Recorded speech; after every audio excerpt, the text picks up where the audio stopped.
In accordance with Section 5 of the Open Public Meetings Act, Chapter 231, Public Law 1975, be advised that notice of this meeting was made by posting on the bulletin board at Town Hall and serving the officially designated newspapers a list of the meeting dates annually, indicating that this meeting would take place at the Milburn Board of Education Education Center building at 7 p.m.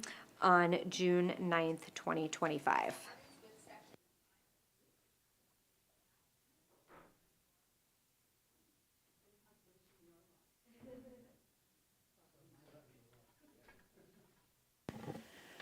David Bradford. Here. Chandru Harjani. Here. Neil Mino Roberts. Here. Stephen Cohen. Here.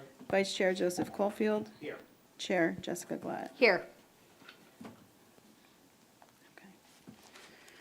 Okay.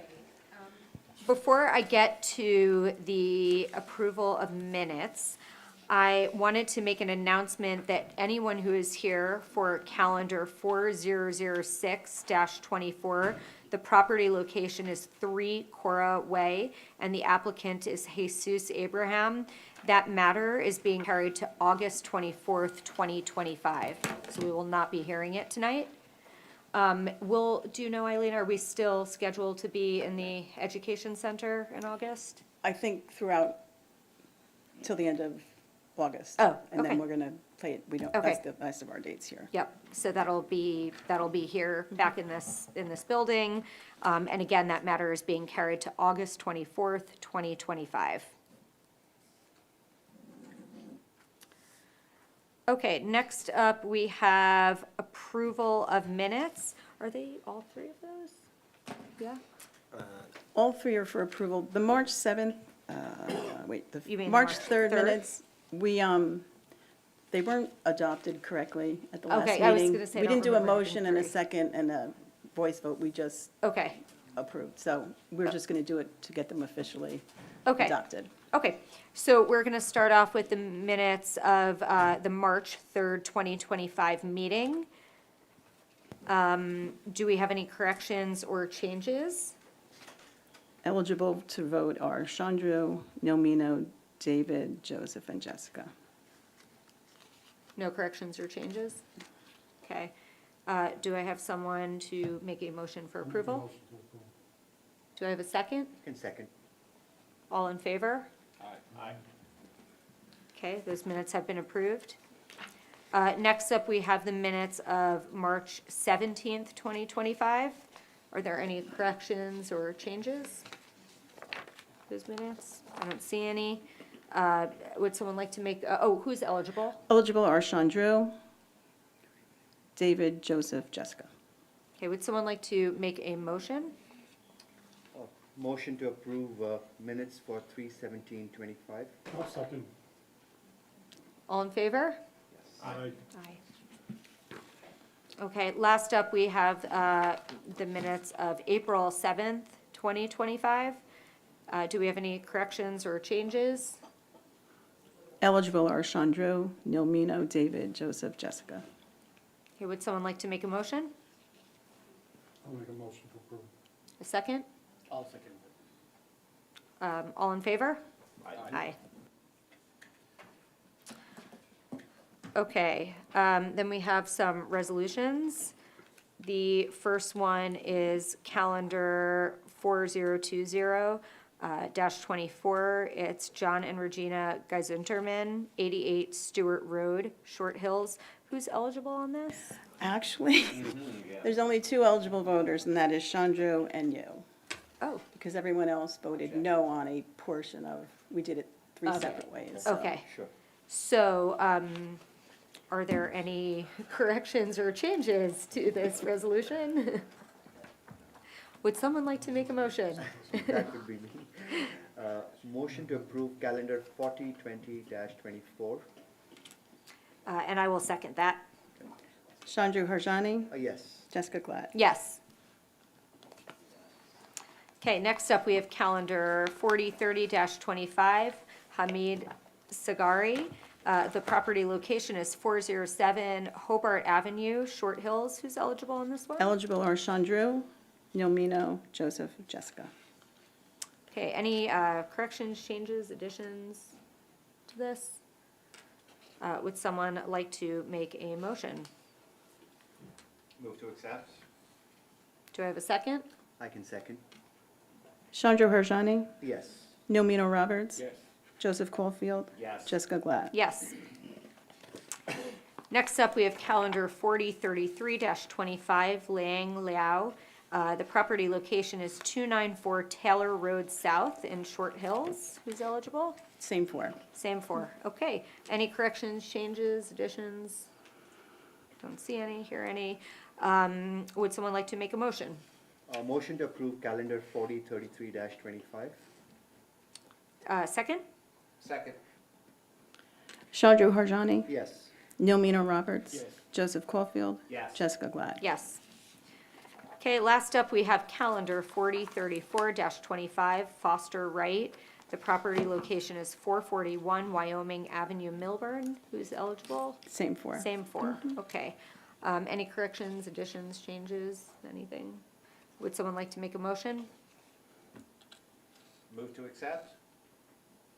Second. Chandru Harjani, Yes. Nomino Roberts. Yes. Joseph Caulfield. Yes. Jessica Glad. Yes. Okay, moving right along, I'm going to make some changes to the order of applications tonight. We're going to be hearing calendar 4039-25. The property location is 94 Pine Street. The applicants are Elon and Jenna Klein. We're going to be hearing that one first. We're going to follow that with calendar 4029-25. The property location is 91 Troy Drive. The applicant is Tang and Lee. That's going to be number 2. And then we are going to move on to calendar 4018-24. The property location is 52 Pine Street. The applicant is Alberto Luriello, and that is going to be heard third. And the last application of tonight is going to be calendar 4032-25. Property location is 2 Jefferson Avenue. Applicant is Sachin Patel, and that will be the last one that we hear tonight. So do we have the applicants for 94 Pine Street, calendar 4039 here? Great.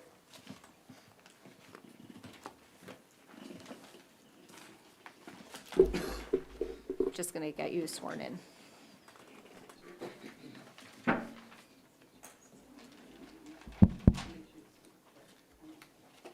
Okay. You most raise your right hand. You swear affirm the testimony about to give it tonight, you're going to be the truth, the whole truth, nothing but the truth? You would just state your names for the record, please. Elon Klein. Thank you. Good evening. Thank you for your time tonight. I'm Elon Klein. This is my wife, Jenna. I first moved to Milburn in 1978. I graduated from Milburn High School in 1992. And then I moved my family back here in 2010 to raise our 2 boys. We are here tonight to request a bulk variance for the side setback rules in relation to the building of a small deck off the back of our house. When we originally had the plans drawn up in 2020, the building code at the time would not have required a variance, but due to COVID and some other factors, we didn't move forward with the building of the deck at that time. It has come to our attention that in the past year or so, the code has changed and now requires this variance. The deck we are proposing to build would be 12 and a half feet from our neighbors. At the time we drew up the plans, the requirement was 12 feet, now it's 12 and a half feet. The new code requires the same setback as the primary residence, as I'm sure you'll all know. And given that our house is in the R4 zone, the side setback requirement is 15 feet. I would argue that our house should really be treated as part of R5, as we are the only house not on Sagamore Road that is zoned the same as all the houses on Sagamore Road. The house below us on Pine Street is in the R5 zone. For further context, both the houses above and below us have decks. The deck for the house below us is less than 9 feet from our property line, which under the current zoning rules would need to be 12 feet. And the deck for the house above us, which is on Sagamore in the R5, is less than 14 feet from our property line, and that would be required to be 15 under the current rules. The deck we hope to build is 12 feet off the back of the house, 21 feet wide. And as you can see on the exhibit here, it's kind of hard to move because of the garage, to move it the 2.5 feet we're talking about, because we would then block the garage. So not really feasible. So I'll pause there and see if there's any questions at this time. Could you cantilever? I mean, the post would be in the way of the garage door, but couldn't you cantilever the deck over? We could try to do that. The other piece of it is that we do have a rather large driveway in the back with a basketball hoop, and we were trying to avoid too much interference with the kids playing basketball back there.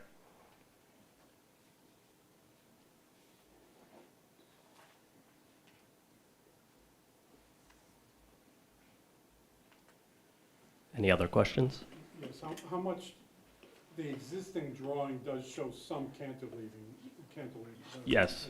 How much of that is in the existing plan, what you've got there? You know, that where it stretches out away from the building? Where it actually cantilevers, or what you see, is actually a bump out for a grill. So it's actually not the full 12 feet. It's 2 feet, the cantilever, and it's 2 feet by, I think it's about 6 feet. Okay, so that's not as deep away from the house as the rest of it is. Correct. Is that included in the overall length of the deck? When I said 21 by 12, no, that is not included. So what would the deck be with that? About 23 feet. And it, that cantilever part you're mentioning for the grill overhang, that's not included in the sketch you provided, right? It might not be on that sketch. In the plans that were submitted, and I was told I didn't need to include those plans, it did show the cantilever, or the bump out.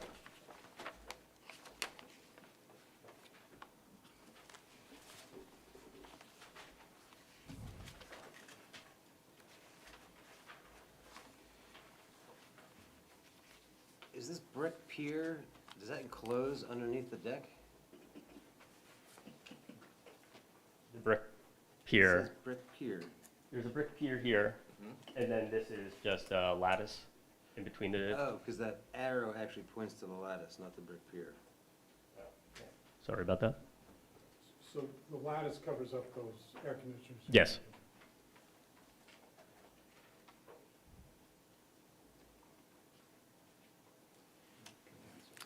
If you were in an R5, the R5 zone that the rest of the neighborhood is in, would you still need a variance?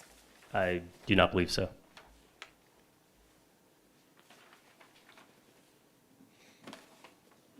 They would not require variance. The setback would be 12. Yep. Any other questions from Oh, board yeah. members? I'm sorry, you Oh, yeah. finished with your presentation, or? Yes. Oh, in your package, you provided us with a January 10th, 2011 approval of the Survey. zoning board, Oh, of the zoning board? yes, we had come before the zoning board back in, Did you have a lot coverage issue then? we did not. And the driveway since then that's on the survey has actually been cut. Okay. It's actually not as much coverage as it used to be. And we submitted all the lot coverage documentation and did not require a variance for that. Well, I mean, it's just that, maybe I'm reading this wrong, but the resolution says that 31.5% lot coverage. Okay, you're good, you're right, presently, no, They had 43.6. their driveway came Are much you further looking back. at, in the, yeah, we had come before this board back in 2010 to request a variance because we did an addition on the house at the time. We had renovated the house. So at that point in time, maybe we did need a variance, but the driveway has since been redone and it's They cut it in half. the almost. coverage. Yeah. Yeah, I did check the lot coverage. Yeah. It's not conforming. So just to be clear, this is purely a variance for side yard setback. correct. There's two types of bulk variances. One that you have a hardship. John, could you just use your microphone? Yeah, thank you. There's two types of bulk variances. One if you have a hardship and one that, it's called a benefits versus negative. It's a balancing test, purposes of zoning.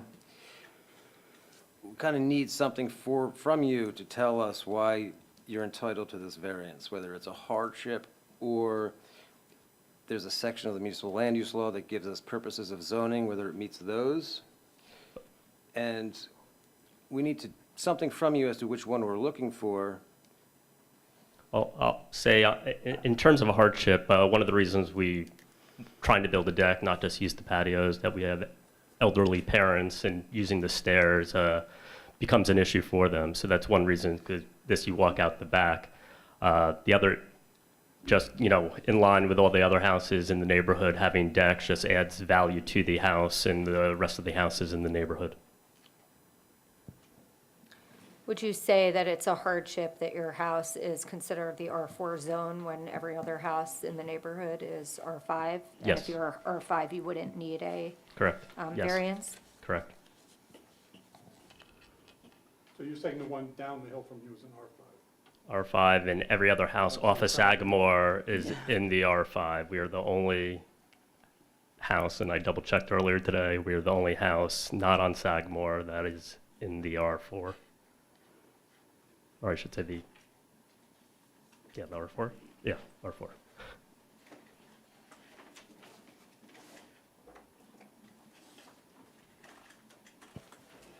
Any other questions from board members? Any questions from the audience? Any comments from anyone in the audience? I don't see anyone, so I'm going to close the public portion.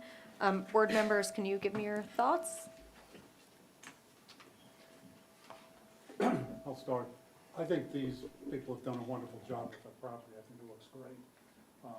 And I think imagining that deck back there, I think would make the in and out and usefulness from the kitchen to that, I think would become very handy to them.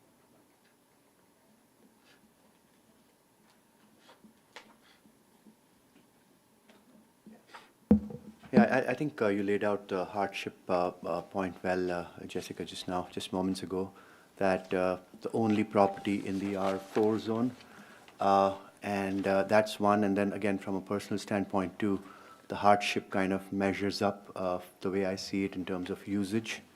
So I could be supportive of this application.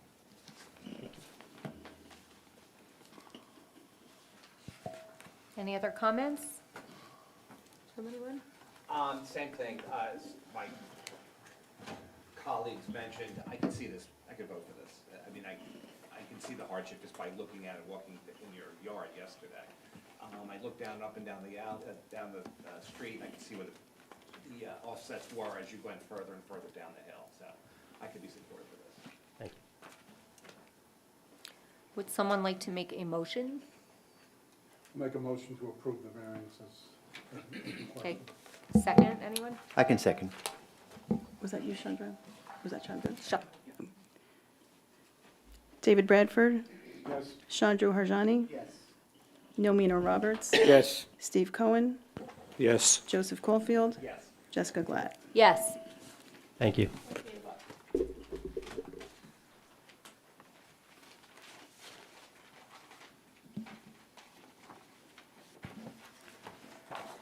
Okay, next up, we have calendar 4029-25, 91 Troy Drive.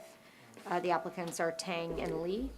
Madam Chairwoman, members of the board, my name is Anthony Sorsillo. I'm with the law offices of Levitt and Sorsillo in Millburn. On behalf of our clients this evening, our clients purchased the property on August 13, 2024. They seek approval to enlarge their kitchen and to add a wine room in the basement. The addition would be 7 feet 7 inches by 10 feet 7.5 inches. 2 variances are required: building coverage and side setback yard.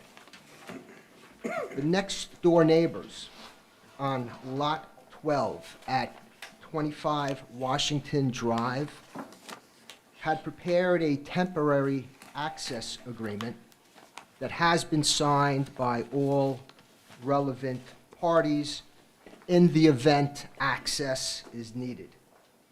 I have that signed agreement if the board deems it relevant. My proof of service was submitted to Eileen Davitt on May 2nd. I have 3 witnesses: a civil engineer, an architect, and a planner. Madam Chairwoman, may I call my first witness? Please do so.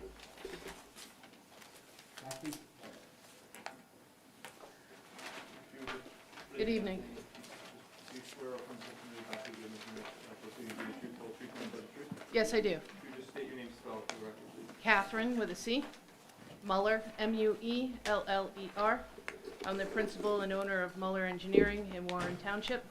I've been in front of this board before, and many surroundings. Summit, we're based out of Warren, Watchung. I have my professional engineering license, it's in good standings.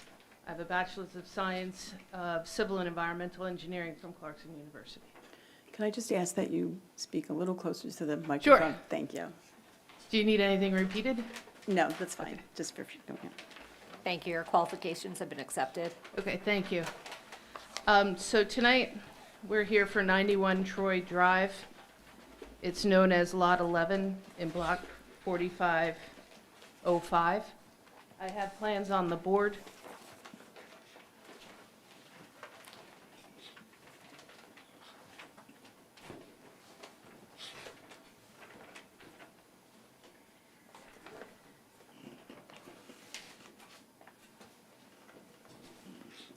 These are the same plans that were submitted as part of our application, dated 1/3/25, last revised 4/22/25. So the existing conditions are shown, take this, on the cover sheet. As you can see, it's a corner drive, or a corner lot at the corner of Troy Drive and Lawrence Are you Drive. able to just move that out? I just want to make sure that everyone can see it. I'm not sure that you can. I think the podium is blocking it. Can you see a little more this way? Yeah? Okay. Great. Yeah, thank you. What's that? You may have moved out of the camera. Oh, no. Oh, You're fine. I don't know, we can't see the camera, but it's fine. The Just, podium has to stay where it is. yeah, you can't move the Gotcha. podium, unfortunately, Sorry. because then we. that's okay. Little makeshift here. Yes. So just going on, the first page that you see on our boards is the existing conditions. It's a single-family house in the R4 zone. All adjacent properties are also in the R4 zone. Again, it's a corner lot. The 2 things that are unique, one, we have a driveway with parking under off of Lawrence and a circular driveway accessing Troy Drive. And there's an existing 20-foot wide sanitary sewer easement that traverses the property. Being a corner lot, we have 2 front yards of setbacks from Troy Drive and Lawrence Drive, and 2 sides, one from our adjacent property, Lot 10, and also from Lot 12. So that's the existing conditions of the property. Turning to sheet 2, our lot development plan. As if I was standing in Lawrence Drive, I'm just going to bring your eye to the back right corner, or the interior corner of the property and the house. This is the subject of this application. It's an approximately 84 square foot addition we're extending the right plane of the house and the rear plane of the house to square it off. We also have our architect to give you a little more architectural evaluation of it. So the two variances that we're seeking is building coverage. Currently, the property is over on building coverage at 44, at 14.44%. That's 93 square feet over. And with the additional 84 square feet, it becomes 14.82. The impervious coverage for the lot does not change because it was a deck before, and then we're putting building over it. It's a one-story addition. The side yard setback required in the R4, as you just heard, is 15 feet. Pre-existing side yard setback measured to the overhang because it is larger than 2 feet. Pre-existing is 8.5. That's the midpoint of that side of the house due to the overhang. But if we extend just the plane of the house, our proposed side yard setback for one story is 10.1 feet, where 15 is required. So those are the two variances that we're seeking, the building coverage and the side yard setback. Again, for impervious coverage, there is no zoning increase, so that stayed the same. Other than that, that concludes what I need to provide you tonight. If you have any questions. Any questions from the board? The wood deck in the rear, that encroaches into the side yard too, doesn't it? That's correct. Was there a variance granted for that? There was not. Do you know how that was put up without a variance?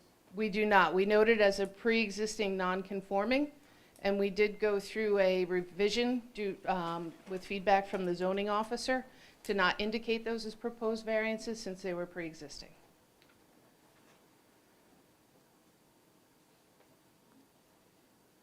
Any other questions from board members? On your application, page 3, required deviations from zoning requirements, you indicate that existing not applicable. Side yard setback? Not available? Oh, it's not applicable. Yeah, Because we it's a one-story addition. The house that we identify at 8.5, that's for a two-story height, over 18, not even stories, over 18 feet in height. So there was no component of the house that would qualify under 18 feet. The addition does. Good.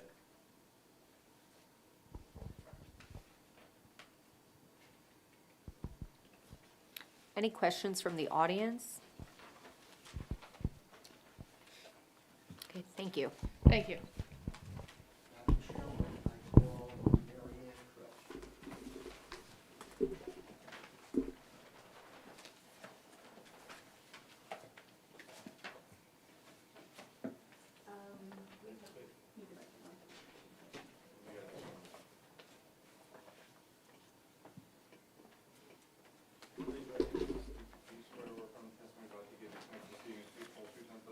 I do. Just state your name and spell it for the record. My name is Mary Ann Krill, spelled M-A-R-Y-A-N-N, all one word, and last name Krill, K-R-I-L.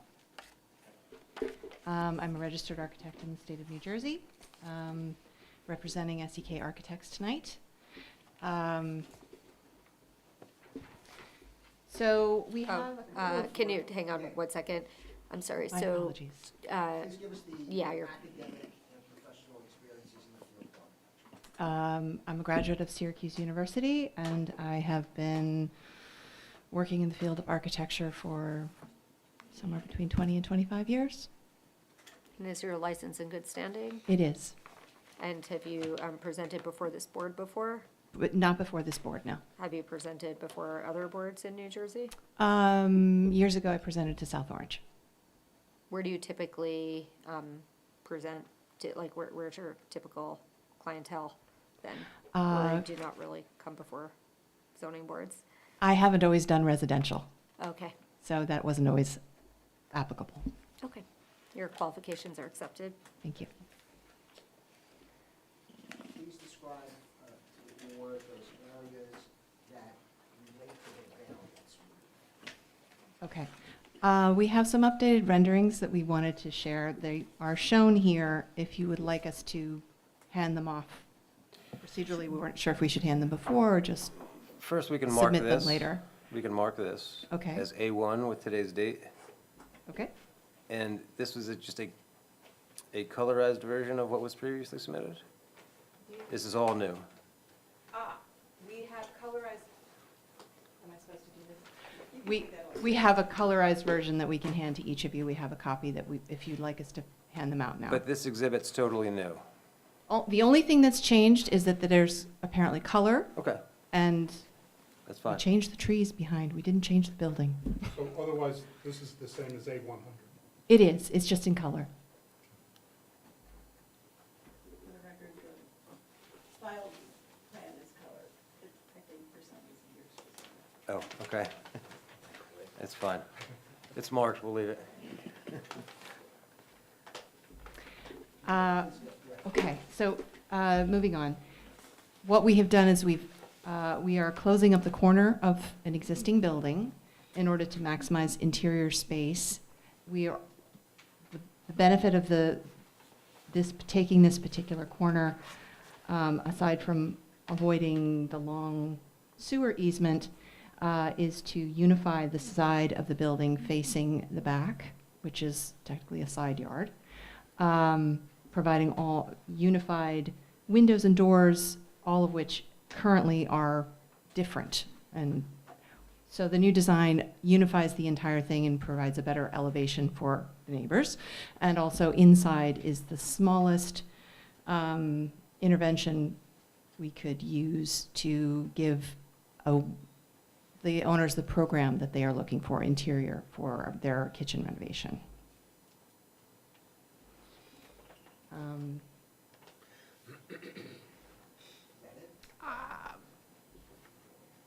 Well, we're trying to keep it simple, but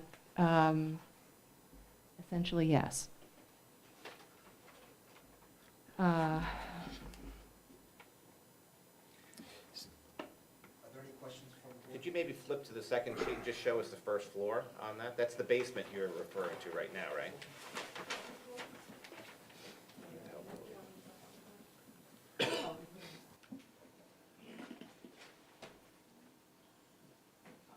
All right, so that's the kitchen. Right. So this is the addition.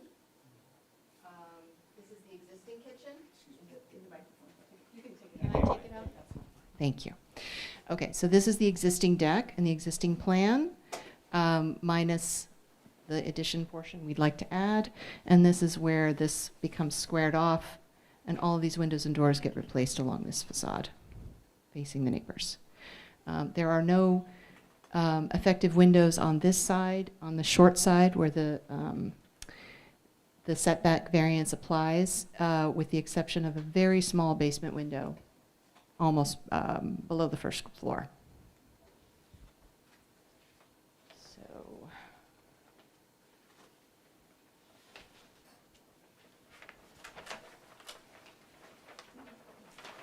Joanne, which was the relevant one?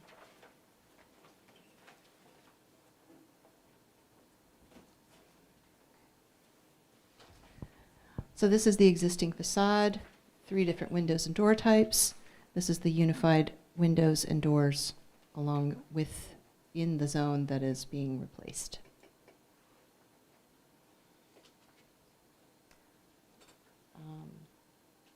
The other sides of the facade are not relevant to this meeting's variance. Did you speak about the basement yet? Because you said there was going to be an addition of the basement as well. You're correct.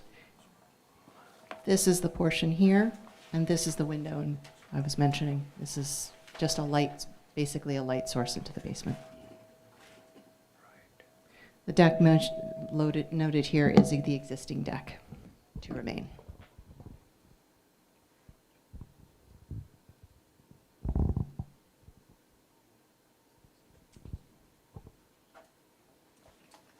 Any other questions from the board? What criteria are you seeking, the variances under? Madam Chair, Yeah. we have a planner. Okay. Do you have another question? Yeah, I mean, I'm guessing the height of the basement, the floor to ceiling is the same as the existing basement? So it's Correct. maintained at All the of that same- is maintained and flows through. Right, and it's the same dimension as the extension of the kitchen in terms of 84 square feet up and down? Exactly. It'll line up with the existing walls and form a corner. There's no extension past what is already there, left to right. The same goes for the roof. It's a simple extension of what's there. It's an infill situation. Your roof comes in as it goes further to the back. Are you going to continue that line? At least based on the, Look at the photo. It's easier to see in the photo.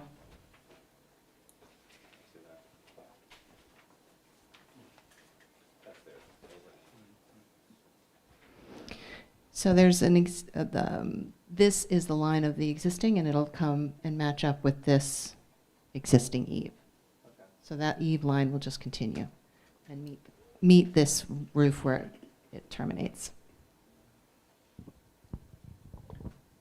So right now, the way the standing is, it's basically at different levels. The roof is at slightly different level between the two areas.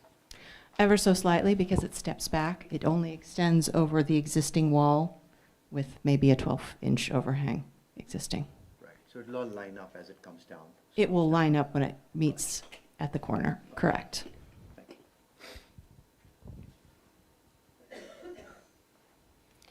Any other questions from board members? Any questions from the audience?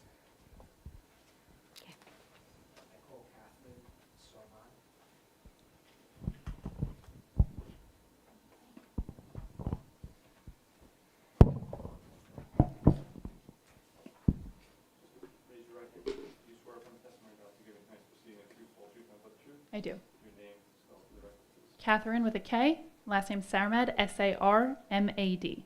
Thank you. Good evening, board members. Just for the benefit of my background and experience, I am a licensed professional planner in the state of New Jersey. My license is active and in good standing. I'm also accredited with the American Institute of Certified Planners, the AICP, which is the nationally recognized certification for planners. I have a bachelor's degree from the University of Michigan and a master's in city and regional planning from the Edward J. Blaustein School at Rutgers University. My experience is largely focused in municipal planning. I'm actually a consultant for municipalities. I represent boards just like this one. I currently represent 6 land use boards, and I also represent towns and boroughs as their municipal planner as a consultant. I have testified before this board last summer, and I testified also before various boards throughout the state. Thank you. Your qualifications have been accepted. Thank you. I know the board has heard some of the context of the site. I just want to give a little bit more. So this is block 4505, lot 11, located at 91 Troy Drive. The site is approximately 21,759 square feet, which is just about a half an acre. And it is located at the corner, is a corner lot with frontage on Lawrence Drive to the north and Troy Drive to the east. The site is also sloped and slopes down from Troy Drive as you go towards Lawrence Drive. Property records show that the home was built in 1968, and the property is located in R4 zone in the northeast portion of the township, and is surrounded entirely by single-family homes also in the R4 zone. The site is presently developed with an approximately 3,141 square foot residential dwelling.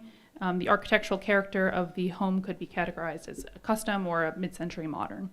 The front door faces Troy Drive, and there is a circular driveway in front of that, and then the garage portion faces out towards Lawrence Drive.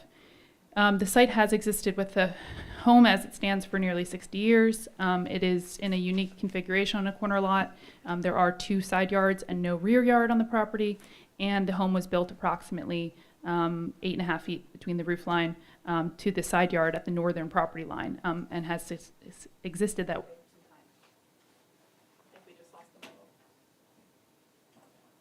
Did you break that? We can pause it.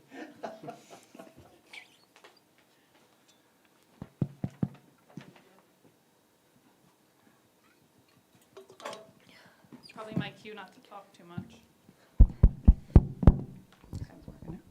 Can you hear me? The property, is this one Okay. The property owners are proposing a minor addition to help invest in their home and make improvements to the interior layout. This addition will square off the back of the home with an additional 7 feet, 7 inches in length along the side of the house that is adjacent to the only neighbor or close neighbor, and there are no new windows, as you've heard from the architect, along this portion. The addition will provide the homeowners with the ability to remodel and modernize the interior layout of their home. And this application is before the Zoning Board of Adjustment because the proposed condition requires relief for the proposed increase in the building coverage and the proposed side yard setback for the proposed portion. The home does have a pre-existing non-conforming condition for the building coverage. It is 0.44% over, or approximately 95 square feet over the building coverage allowance right now, where 14% is presently allowed. Pursuant to section DRZ-606.2.E.2, the addition will require variance of 14.82%, 3,225 square feet, which is 179 square feet over what is permitted. As noted by the engineer, the proposed building addition is over the existing deck area, and so there is no proposed increase in the overall coverage for the site, and the lot coverage is under the allowed lot coverage by approximately or just over 1,000 square feet. Pursuant to section DRZ-606.2.E1, item 2, the R4 zone requires that the minimum side yard setback shall be 15 feet for one-story buildings up to 18 feet in height, whereas 10.1 feet is proposed from the portion of the addition. I did have a chance to review Milburn's master plan documents. The last comprehensive master plan was adopted in 1991. The 1991 comprehensive master plan did not talk much about this property in particular, or any properties in the adjacent area, but it did note in the land use plan on page 31, it did characterize the R3 and R4 zones, talking about how most of this area is hilly, much of it with poor natural drainage, and the street pattern is curvilinear, and how this characterization has some effects on the zoning and the areas. While it was not completely pertinent to the application, I did find the characterization of the R4 zone to be accurate and provide some context into the hilly nature of the area that may impact this site. Additionally, the last reexamination report, or it was, I'd say township-wide reexamination report, there have been other ones since then for specific block and lots, but the last one was done in 2018. Under the substantial development activity in residential areas on page 9, which discusses the status of issues raised in the 2008 reexamination report, it did discuss that there was a pattern of demolitions and rebuilds, and that it was not uncommon in desirable built-up suburban communities like Milburn, where the trend had been for redevelopment of existing properties with larger and more expensive homes. And there were a few goals associated with this note of this issue on page 43, which noted to encourage appropriate land uses that promote the character of the township as a small suburb of the highest quality, with objective 1.01 talking about protecting the character of established residential neighborhoods and encourage land use and development at an appropriate scale and density. As this board is well aware, there are two types of C variances, the C1 or the hardship variance, and the C2, which is also known as a flexible C variance. There are different proofs required under each. I will be providing proofs for the C2, the flexible C, which requires that an applicant must show the purposes of the MLUL would be advanced by a deviation from the zoning ordinance requirement, and that the variances can be granted without substantial detriment to the public good and without substantial impairment of the intent and purpose of the zone plan and zoning ordinance, otherwise known as the negative criteria. And finally, the Kaufman case, which requires a demonstration of how the variance will benefit the community and align with the goals of responsible land use. Under the positive criteria for the granting of these variances will advance the purposes outlined in the MLUL that relate generally to the public health, safety, establishment of appropriate population and desirable visual environments. More specifically, the development of the site will advance purpose A, to encourage municipal action to guide the appropriate use of development of all lands in this state in a manner which will promote the public health, safety, morals, and general welfare. Purpose C, to provide adequate light, air, and open space. Purpose I, to promote a desirable visual environment through creative development techniques and a good civic design and arrangement. Additionally, as mentioned earlier in my testimony, this home is nearly 60 years old. It is in a unique configuration that exists with an existing side yard nonconformity on a corner lot. The property owners are proposing a minor addition to improve their home that will not impose on the surrounding area by proposing it in the southwest corner next to in the area of the existing structure, and it is largely not visible to the surrounding area. It satisfies the needs of the homeowner, providing a more regularly shaped interior to allow for more usable space by squaring off the rear of the building on a portion of the existing deck. The addition proposes 7 inches of length along the side of the house. Does not propose any new windows on this portion facing the closest adjacent neighbor. While the 1991 and 2008 master plan reexaminations noted issues arising from subdivisions and residential zones and tear down rebuilds, and made recommendations to mitigate the issues associated with those, this proposed addition violates neither. Specifically, the proposal actually furthers the master plan objective to protect the character of established residential neighborhoods and encourage land use and develop at an appropriate scale and density. The proposed addition does not alter the unique character of the home. It is not visible from the street level based upon its location, the existing fencing and landscape screening, and it does not add height or mass to the existing structure. Pursuant to the Kaufman case, the granting of the C variance will benefit the community by making investments into an almost 60-year-old home and done in such a way that does not violate the master plan, as I just mentioned, by preserving the mass and architectural character of the home, and it's been designed in such a way that does not impact any surrounding neighbors. Thus, the proposed improvements have been offered as furthering the intent and purpose of the MLUL, and because they can be granted without substantially impairing the zone plan, it's my professional opinion that the positive criteria outweigh the negative criteria. I have no further testimony, but I would welcome any questions from the board members. Thank you. Any questions from board members? Any oh, go I'm ahead. sorry, the lot areas, you're over your, what's required in the zone, right? Yes, 20,000 square feet is required in the zone. This is just slightly over at 21,759.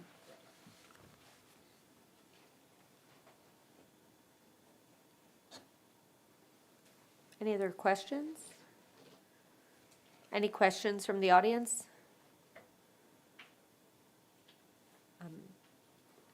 Do you want to wrap it up? Nothing else? Okay. Any comments from the audience? I don't see anyone, so I'm going to close the public portion, and I'd love to hear what my fellow board members have to say. I agree with a lot of the testimony. I mean, the impact, to see this from the next door neighbor with with those big trees, which I assume are staying, and all the shrubbery there, you have to be looking for it almost to find it. I think this is minimal impact. Thank you, sir. I'll go next. I can see David's point of view, and I agree with them after seeing it. It's vacant now. I was there yesterday. And there's no windows in that 7-foot extension that we're talking about onto the neighbor, but I'm just not keen on violating the setback. And the fact that we have a bigger lot, you have extra square footage in this lot, not extra, but we require 20,000 in the zone, you have 21,000, and you're still over at this point for coverage. I only say it that way, I'd like to hear what everyone else wants to say. I could see as David was saying, I could see the lack of negativity, the lack of a bad situation for the neighbor next door, but I'd like to hear what everyone else is saying.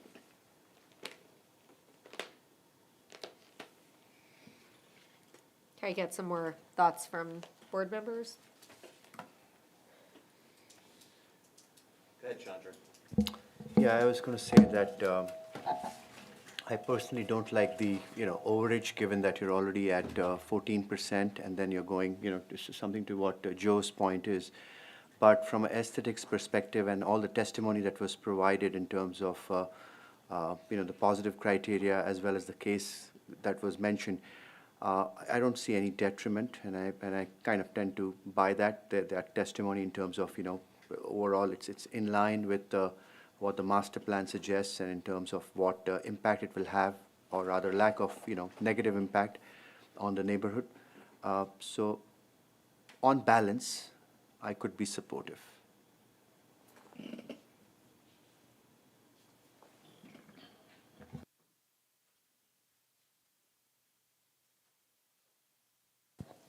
Anyone else want to make a comment? Can I ask Mr. Torsello a question? Should we open it up? Sure, we can open it back up, yeah. You mentioned in the beginning, when we started this application, an easement from Washington Road? You mean Sparta Road? No, from 25 Lawrence. Oh, okay, Avenue. from Lawrence, okay. The neighbor, where's the? You got Miss Muller's sheet, yeah. Could you just grab the microphone? Is, Anthony, you might. You just need the microphone. oh, yeah. This is our property right here. The neighbor that granted the access agreement is Lot 12, Lawrence 25. Access for what purpose? To do the construction or for egress at some point? Access to the rear yard. Okay. All right, good. That's what I thought, wasn't sure. All right, good, thank you. Access to the rear yard to do the Well- construction. Right, right. Sorry, unrelated point, but one more question which I should have asked earlier. So this 14% you're already at or over, and then you're, taking it beyond that, although it's a marginal increase. Is it something which the current owners got it to that level, or was it before they? And It was all pre-existing. Okay. They just moved in August 2024. okay, thank you.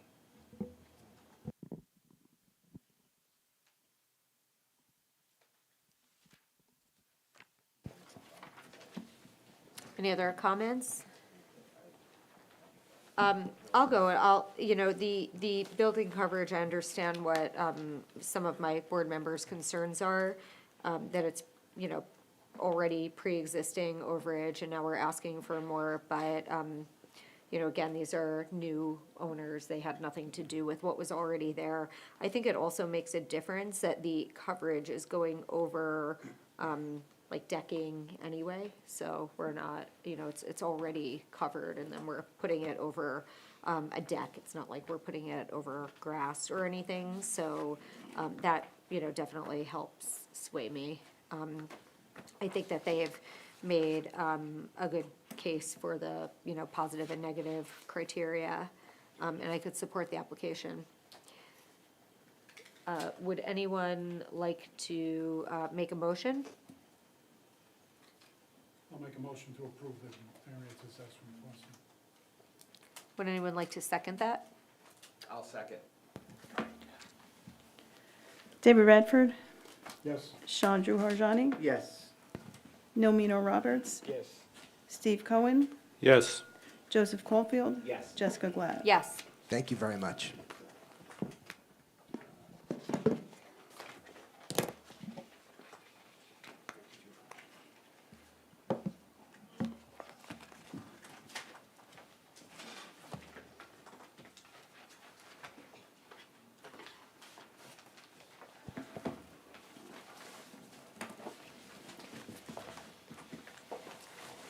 Okay, next up, we have calendar 4018-24. The property location is 52 Pine Street. The applicant is Alberto Lorello. Lorero, thank you.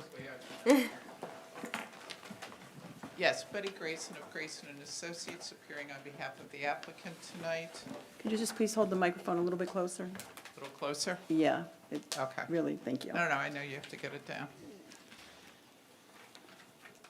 We're here tonight for renovations to a one-family home. It's going to be updated and renovated for the 21st century. The second floor is going to be completely built out. It's like partial second floor to allow for a primary bedroom, a primary bathroom, and a walk-in closet on the second floor. It's going to be reconfigured so there'll be a total of 3 bedrooms with with a bathroom for the other 2 bedrooms, and then the primary bathroom and walk-in closet. As a result, most of the variances were already pre-existing.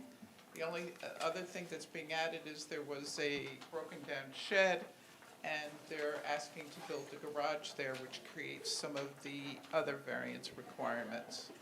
So it's just to bring it up to the 21st century living requirements, and this is what's sort of considered in our town a starter home. But people do like, I know we're laughing, anybody who's lived here for a while laughs at that thought. However, it's brought it up to the 21st century. I have an architect and a planner tonight to testify as to what's being done, answer any questions, and the reasons these variances are needed. There's 7 C variances, and the D variance is floor area ratio, because the second floor will be built out. There will be no increase in the size of the house for the building lot, the foundation, but there will be a garage added in the back, which is replacing a sort of shed that I don't think was ever a garage. Oh, I'm sorry. Is this better? Oh, yeah. Now everyone can hear me. All right. Okay, so the first. I'm just gonna ask a question, then Sure. you can too.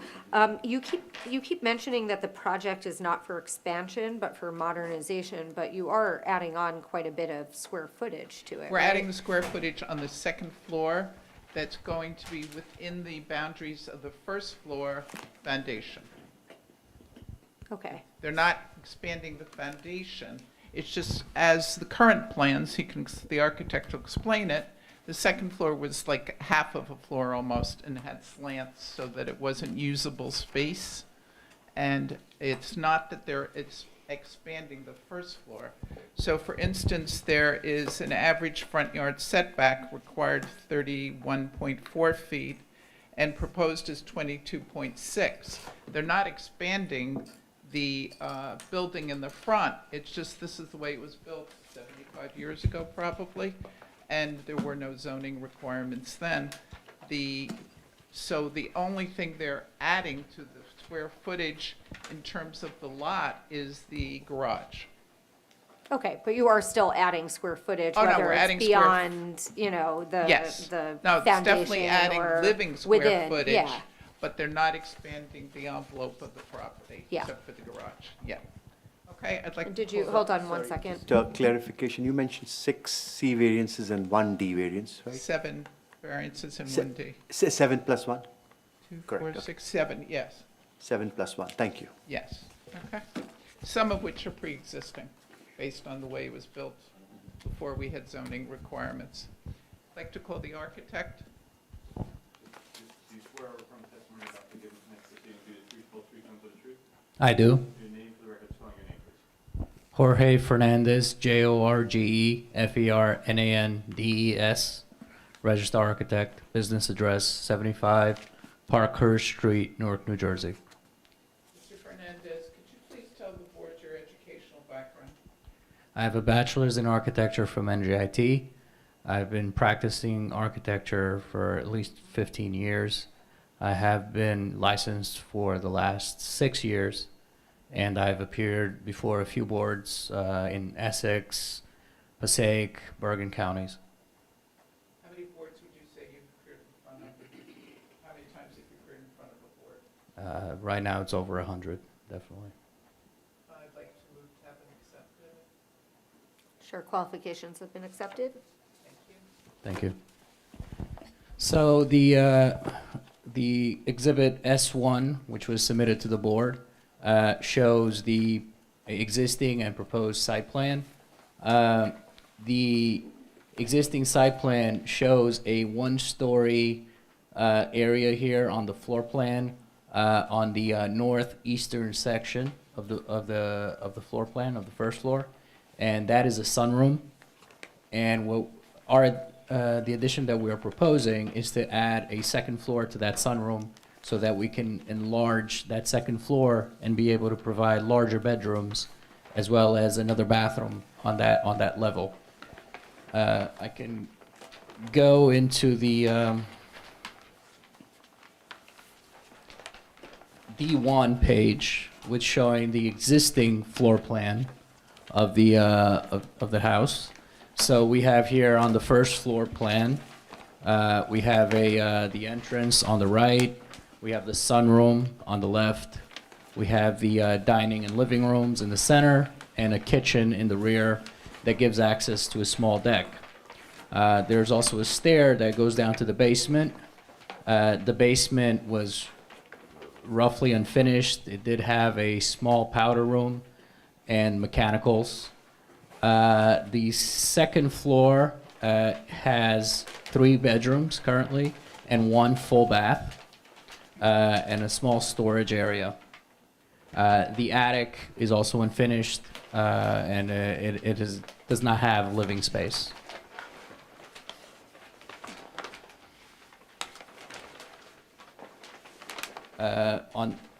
On my A1 page, I'm showing the proposed conditions. We can start with the basement, where we'll have a larger powder room, mechanical closet, and a laundry closet. The remainder of the basement will be open, finished, of course.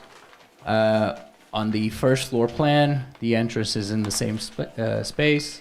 Once you come in, you have a little bit of a foyer with the stairs going up to the second floor. You have an office where the sunroom used to be, and also a full bathroom down there. Behind that, we have the dining and living rooms and a kitchen in the rear to opening to a larger deck. On the second floor, we still have 3 bedrooms, with the exception that now we have 1 master bedroom in the rear that has its own bathroom, full bathroom, and we have 2 bedrooms in the front. The new bedroom, or the bedroom that's created over the existing sunroom, is 11.8 by 18.6, and we have another bedroom and a full bathroom and in the rear of the second floor. Will be an attic hatch to access the attic, which is for storage purposes only, and it's not habitable or living space. It did have some windows. That was part of the architectural style of this house, and the windows are gonna remain, but it will not be a living space. Before you leave that exhibit, I just want to understand something, because I was confused by the earlier testimony. On the second floor, you are building over the sunroom, which is currently a single story? Correct. So you are adding square footage to the existing building? We are. It's not, the additional square footage is not just the garage? It's not just a garage. You're not changing the footprint, but on the second floor, you're changing the perimeter? That is correct. We also have the garage that it was shown on our site plan. It will be a 1-car garage, 20 feet in width by 21 feet in depth. I can go into the elevations on A2, where we have the front elevation on the top left corner. The shaded area is the new area that's being created, or the addition, if you will. So we're showing here another 2 windows where the bedroom will be, and we'll have the gable roof on top there. And then if you look onto the right side, there is a slight addition that protrudes beyond the existing front of the house on the second floor. And then on the other side, you complete the dormer here with another gable dormer and a window. And again, the shaded area is the created square footage for that bedroom. The rear remains pretty much unchanged, with the exception of the deck.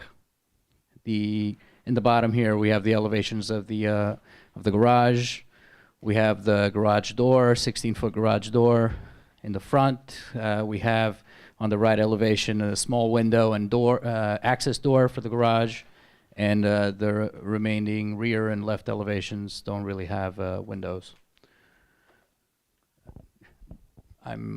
That concludes my testimony for the architecture. I'm open to any questions. The first floor, you're putting in a full bath and an office? Yes. Why a full bath? That was the program that was given to me by the owner. So that office could conceivably be a 4th bedroom? That's not the intent, but I mean, It would be an ensuite bathroom, a bedroom, wouldn't it? yeah, no, the bathroom is outside of the bedroom, is outside of the office, so, I mean, if somebody would wish to use it that way, it's not intended for that. That's fine, if that's what you were given, that's. I Yes. understand. The garage, two-car garage? It's a one-car garage, yes.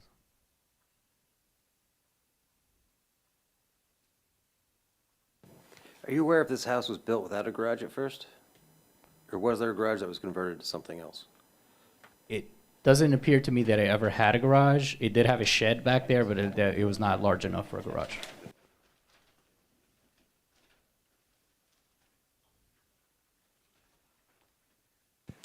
Did the house have a fire or something? It looks Yeah. like they, On the second floor, how recently was that? a few months ago. Okay. As long as you're in front of us, the shed that's there now in the backyard, that's not going to remain. No, that will be removed, yes. It's falling down by itself, but it will be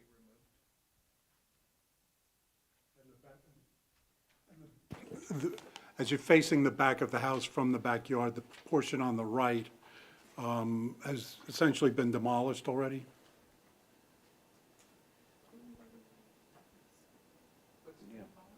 If you're standing in the backyard facing the back of the house, the right side of the house that currently juts out, doesn't exist anymore, does it? It's been demolished, right? Because it's just a blue tarp there. Yeah.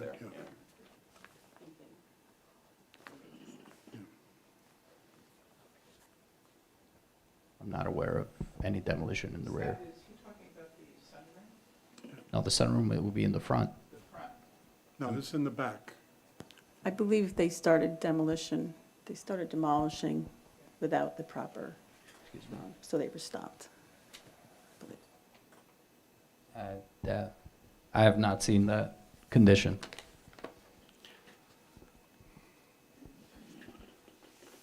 Sorry, just a quick question, sorry. On the side of the property, you got Wyoming School, is that right? That's correct. So, just to get my head around that, would that be on the left-hand side of your, thanks.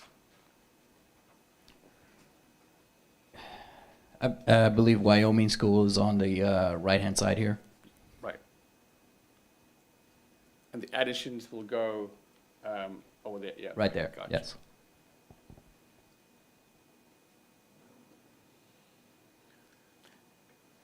The windows in that bedroom will be in the front, or would that be on the side of the? It will be in the front. Front, thanks. So would it be possible to summarize in terms of square footage, how much are you adding on Yes. each levels? That's Well, essentially, we're adding 189 square feet to the second floor, and then obviously it's the 420 square feet of the garage that's outside. That's the square footage we're adding. correct.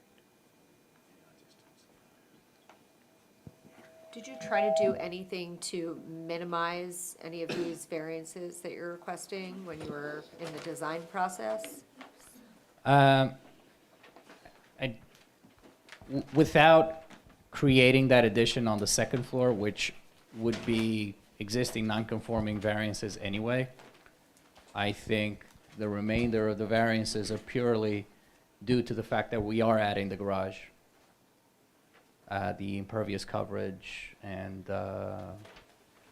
those variances are a product of adding the garage and not of anything we're doing to the structure, to the house. So the garage is adding to your floor area ratio? Yes, correct, yes. And to lot coverage, or in the rear yard unoccupied. But the addition to the home is exacerbating the current floor area ratio that's currently exceeding what's permitted. Correct.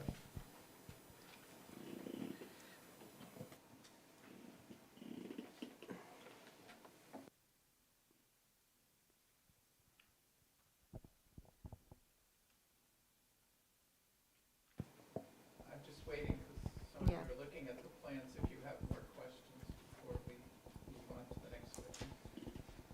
Any other questions for this witness? Any questions from the audience? Okay. Oh, Just, yeah, I'm sorry. Just one question. Sorry. You need to come forward. You need to come forward.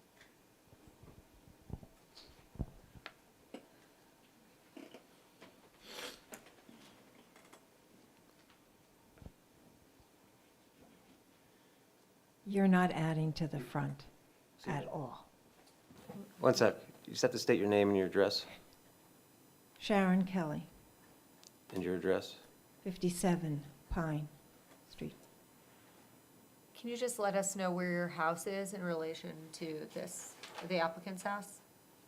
Diagonal, going up, opposite side. Opposite side, okay.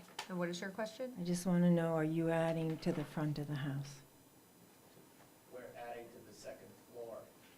So the front door is where it's going to stay The front door will remain. and all of Yes. that? The front Okay. door will remain. Okay. I just had a clarifying question. So I see that the permitted minimum lot size is 14,500 for the zone, but you Correct. are at 5341, which is 1/3 the size, essentially. That is correct. Okay, thank you.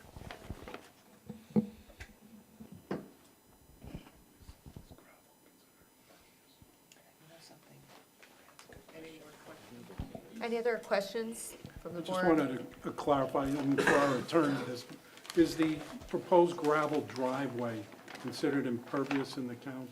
It's considered lot coverage, yes. Yes. Yeah. It is considered lot coverage. We don't have impervious lot coverage. Okay, We don't have impervious lot coverage in this. you're gonna do pervious first. then. Okay.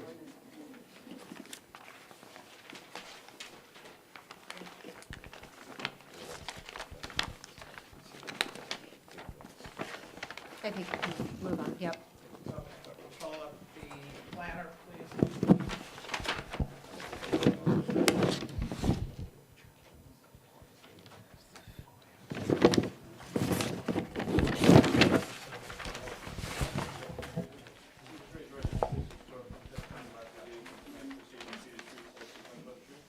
I do. Michael Ciobin, Michael Ciodan. Please tell the board your educational background. I have a degree in architecture from the New Jersey Institute of Technology, and I'm also a licensed planner, and a licensed architect in New Jersey, with both licenses in good standing. I've given testimony before boards in basically mostly in Essex County and Morris County over the years. Your qualifications have been accepted. What I have here is Mr. Saban has, prepared some handouts showing what's existing.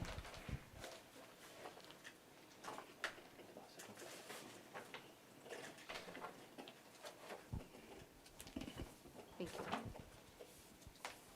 We're going to mark that. right? Good. Okay.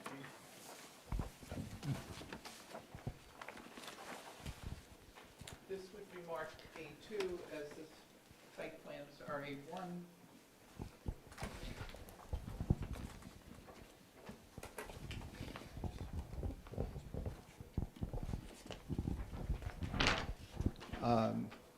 As the question came up previously about the lot size, this lot is about 5,300 square feet, 5,341 square feet, and the requirement in this zone is 14,500. So a lot of the variances really stem from this, the size of this existing lot. This is 52 Pine Street, Block 27, Lot 8.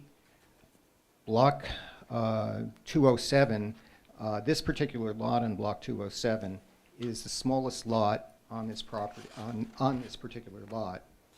And I would say that the majority of the properties on this block are deficient in terms of meeting the requirements of the zoning ordinance, either in lot width, setback, or lot coverage, and a lot of the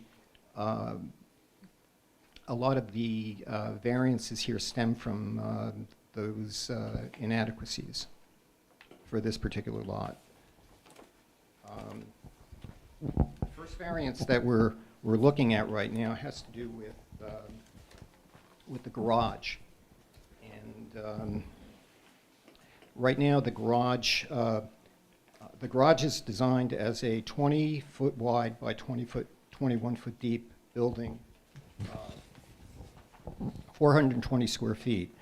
The zoning ordinance for Milburn requires a parking space in a garage to be, a standard parking space is 19 feet by 9 feet, with a requirement for a garage to add 1 foot in the front and 1 foot in the rear and 2 feet on either side. So since the garage, we're looking for a variance for insufficient garage depth of about, I think about 2 feet, 2.5 feet for this particular garage. And the size of the garage and the footprint have to do with the open area in the rear yard of the property. I think we were required to have 20% open clear area at the rear of the property. The 20% requirement would have us, or 25, I'm sorry. We are within, say, like 5 square feet of not requiring a variance for open clear area at the rear of the property. Now, this front yard setback, how does it compare with the other houses on the street? All of the properties on the street are closer than 40 foot, which is the required setback, and I believe the average is 31 feet 4 inches, or 41 foot 6, I believe.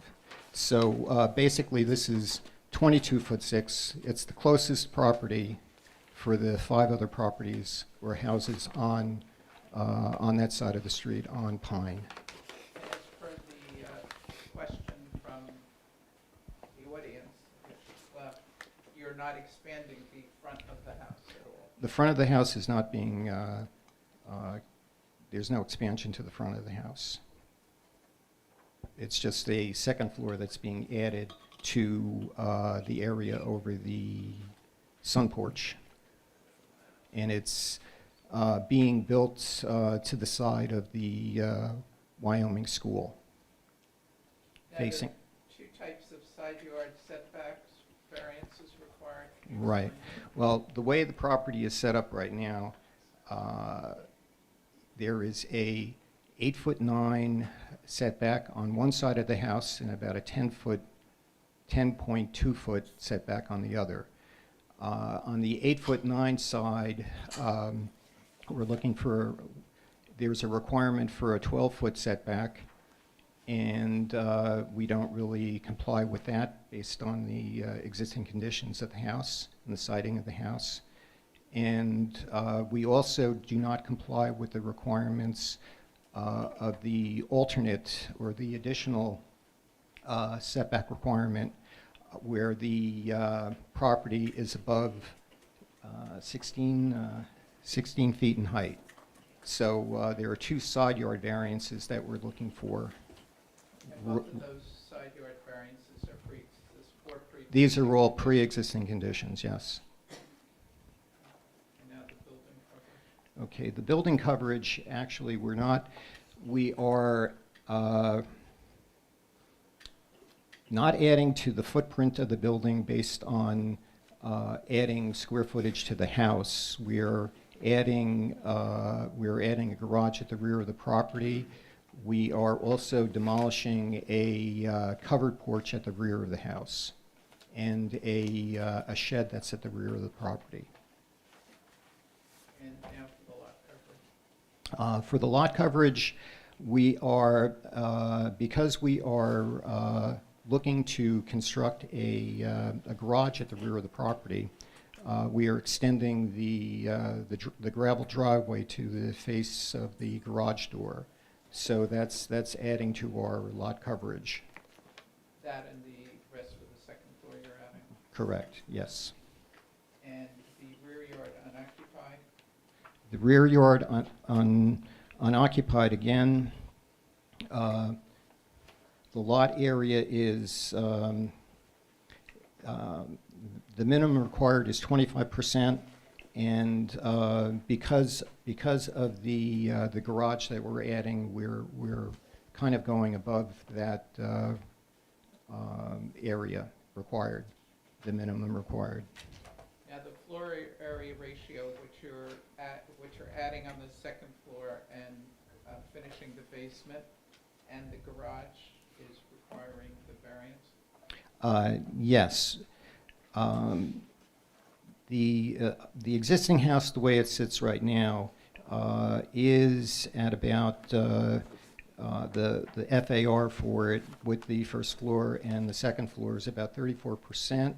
The requirement for the zone is 35, and we are looking to increase that to, I believe, 46%. Or did I get that right? Yeah, I think about 46%. And basically, a lot of this is really just, hardship with existing conditions. Quick clarification. Sure. Your application says 46 is existing, you're proposing 54%. Oh, maybe a typo here on my, on mine. Okay. The permitted is 30%, it's 46 now, and we're proposing 54 with the addition on the second floor of the garage.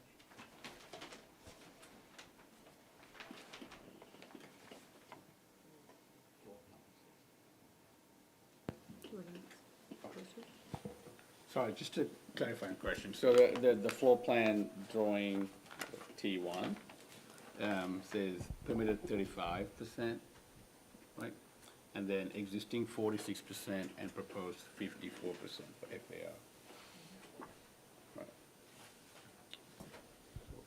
Seems like that's in conflict with what I. I'm sorry, you said it was permitted what? So it says here permitted 35%, right? Yes, 35% is permitted, right. And that's correct, right? Is it Yes. right? Okay, thank you. Can I just ask, what's the benefit of the garage? To provide parking for cars and because the theft of the neighborhood, and also provides additional storage space for it instead of the original shed that was there that was very unattractive. And if I can turn to the second page of the handout that I provided, you can see block 207, and what's highlighted in red are the garages at adjacent properties on the block. That's showing all of the garages in the backyard. Do you know the floor area ratio of those houses that you provided the garage for? Of the other properties? Correct. I don't. But they're probably, given that Lot 8 is the smallest lot on this particular block, they probably have more of a favorable FAR.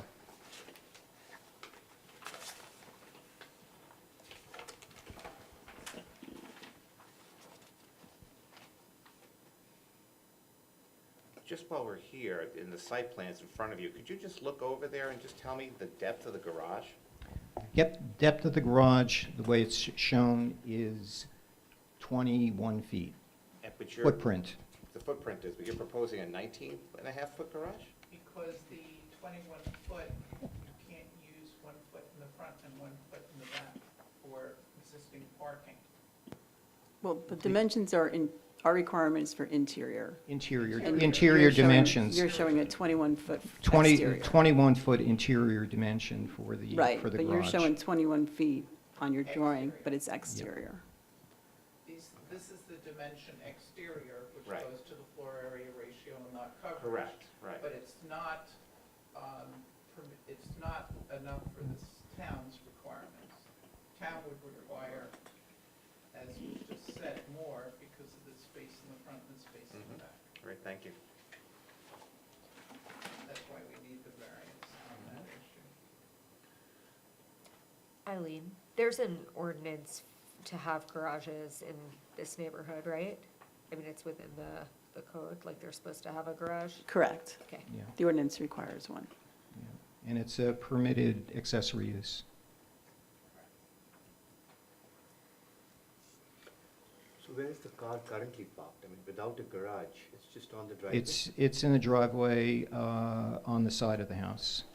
On that, on the right side, Existing driveway and see. I would say all the way? in this zone here, I see. because the gravel drive ended at this point here.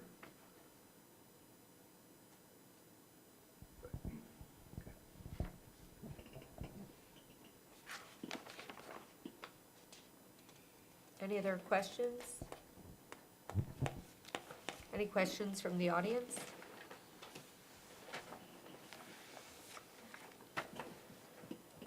I don't see any. So if you want to continue, yeah.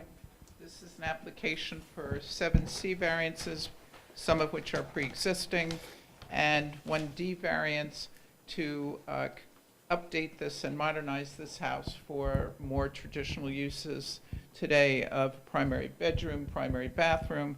Even if it was only a half bath on the first floor, it wouldn't change the necessity of these other variances, which is why I guess they then added it, the developer. But it's all to walk-in closet in the master bath, in the primary bedroom and primary bathroom is all requirements of 21st century that most people like or enjoy. And by building over the sunroom, which does not expand the floor print, but expands the print of the building, it expands the living area and would allow it to be updated. So that this is kind of a hardship variance and also to update and modernize it. And the garage is requested to provide parking for cars and outside and storage with inside the garage and get rid of the unsightly shed. And it's not a use that is, or the variances are not it shows a lack of negative impact on the neighborhood, but the positive impact of providing more livable spaces and housing outweighs that use. And it's a need to update and modernize the home for the 21st century. Anything else? I'm sorry, what? Anything else? Okay, thank you. I realize that I forgot to ask if there are any comments from the audience, so I just want to open up the public portion, which I don't think I closed. Anyone in the audience want to comment? Okay, I'm going to close the public portion and pass this on to the board. If I could get everyone's I just had a thoughts? question, Oh, actually. I just had- okay, I'm going to open it back So up so we just- can ask one more question. Sorry, so you mentioned 7+1, right? If you could just summarize, which are the existing non-conforming? Because I'm seeing the existing non-conforming on this sheet, T1, I believe, yeah, T1, and then you have all Right, these listed in the form. The existing ones, I would say. here, So I got FAR, I got the side yards, 2 side yards, 3 of them. I would say that it's the lot size, the lot width, the lot depth, the front yard, the side yard, the additional side yard, building coverage, lot coverage, and rear unoccupied. So in addition to the FAR. Right, and then the new variance that we're requesting is the minimum garage depth for the interior, because it doesn't have a garage now, it just has a storage shed. Right. And what about the average front yard? Is that also pre-existing? Yes. So Yes, it's pretty much everything except for the garage depth. Yes. correct. How could the average front Exactly, yard because be? the FAR has, Yeah. building more on the second floor, if you threw out the garage, you'd still be increasing the FAR, because you're building that extra space on the second floor. Right. Also, the average front yard is, the existing is 21.6 and the proposed is 22.6? No, I think.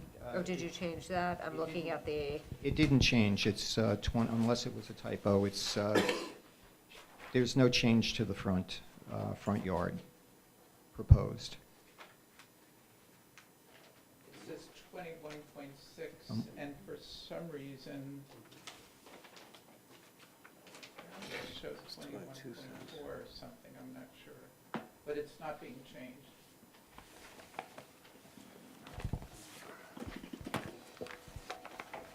Jessica, I'd like to go back to one other question. I mean, if Chandra, if you're finished. Please, go ahead. And this is more for our attorney. I neglected to look up some of the things about, refresh my memory on some things about the garage.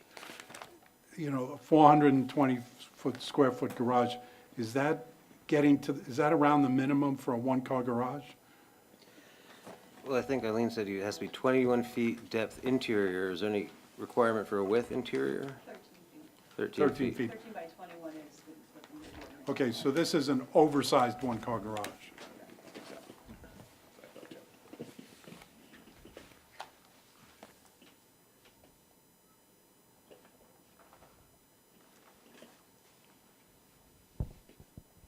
Yes, because it's providing the garage and the storage that used to be provided from the shed that's being removed.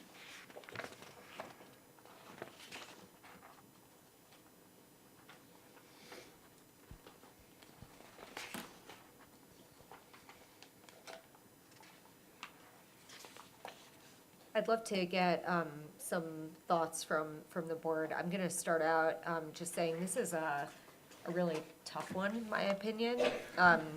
We've got a really, really undersized lot here, and an applicant that wants to make the house, more amenable to modern-day living, which is a fair ask, I think, and very reasonable. But the question in my mind is really, how big is too big? I mean, we're adding on quite a bit of square footage, and I just don't want to approve a house that's gonna kind of dwarf all of the neighbors' houses. You've got this, when you're facing the house, you've got the school on the left side, and then you've got a significantly smaller, lower, house on the right side. But there's an ordinance that every house should have a garage. They don't have a garage right now, so that's part of it. I just think there's a lot to unpack here, and I think it would be really valuable for our attorney as well as the applicant to kind of get everyone's thoughts here, so. I agree with you, there's a lot in here, and it is a tiny lot. It seems to be the smallest one there, thanks to the plan. It was actually a nice handout that you provided that showed a lot of information there. But there are just small houses that are small. I mean, their three-bedroom house can't magically become a four-bedroom house. Not without a whole bunch of other things going on. I am torn, so I will turn it over to somebody else, see what you guys think. Would it be better for us to really just address the FAR issue? That seems to be the killer first, before we address the other ones? I think we Just could a thought. address it. I'd like to hear Okay. everything, Sure. yeah. I mean, we're not voting yet, so. Okay. Well, then, as far as like the pre-existing, or the pre-existing, I have no problem with. I think maybe Shantru said that too. Like the side yard, it's a tight lot, it's small.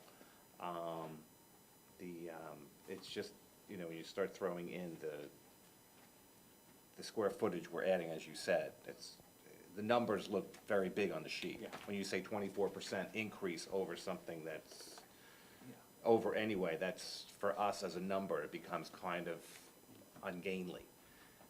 You know, we've had. What's a pre-existing undersized lot? Correct, and we're mindful of that. I mean, looking at the foundation, I think this is more than 80 years old. I think this is. Oh, it has Yeah. a stone foundation, so Stone I'm foundation thinking on it. that it's probably close to about 100 or 100 plus. Any thought about putting, well, we're not questioning, I think we're closed on that, but, you know. Well, my question is the main concern that maybe we should shrink the width of the garage? Would that help everybody? Keep it a one-car garage, but maybe shrink the width? And not go for the variance for the depth of the Yeah, garage. you still need the variance for the depth, but if we shrunk the width, it would reduce the FAR variance. That's something. I mean, again, Jessica's right, this is a very, very tiny lot. I mean, I don't think we've seen many smaller than this, that I'm aware of. I have very limited experience though, but. I'll turn it over to. Yeah, I was going to say that while I do see this as a hardship in terms of, 14,500 allowed, but you only have almost a little over a third of what's allowed. So all the numbers are looking really high.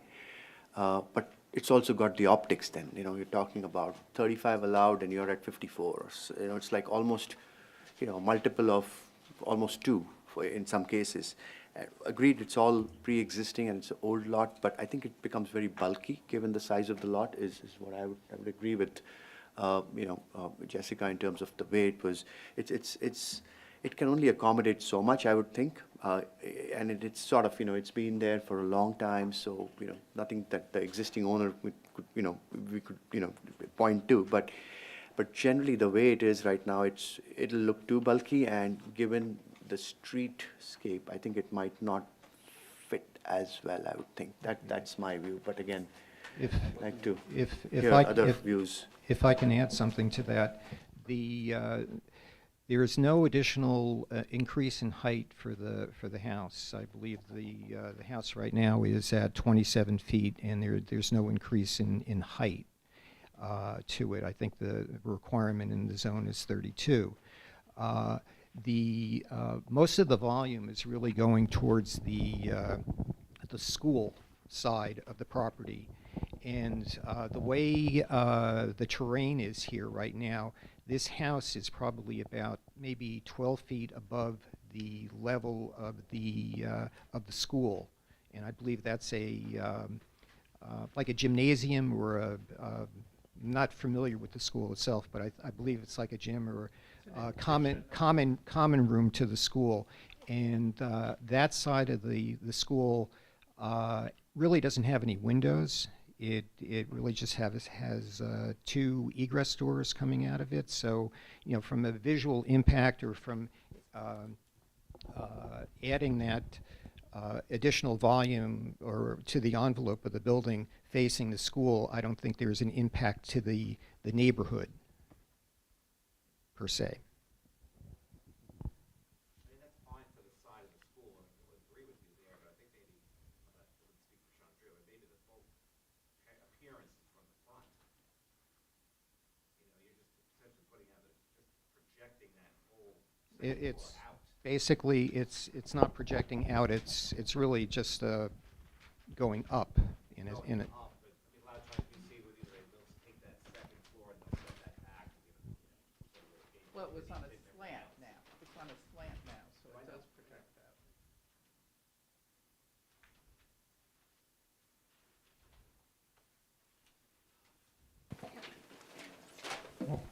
Can I get some more comments and thoughts from board members, please? Well, I hate all the numbers, but, and Joe already made the point that we have a situation of, this may have been the first house on this block. So it's like, it wasn't built out of character with what was around it. What's around it was built differently than what's here. My personal reaction when I went by it was, this should be a tear down, but we'll be back there with all the same issues, because you wouldn't, put the same footprint there. You've got all the same, or most of the same variances. So, as Jessica said, I think this is a very difficult one.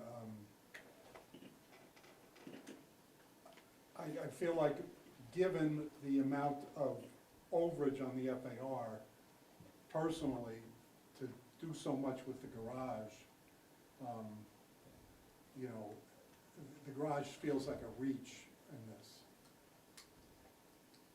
Or are you suggesting they take away the garage, or just Well, make I it don't like them because? getting rid of the garage.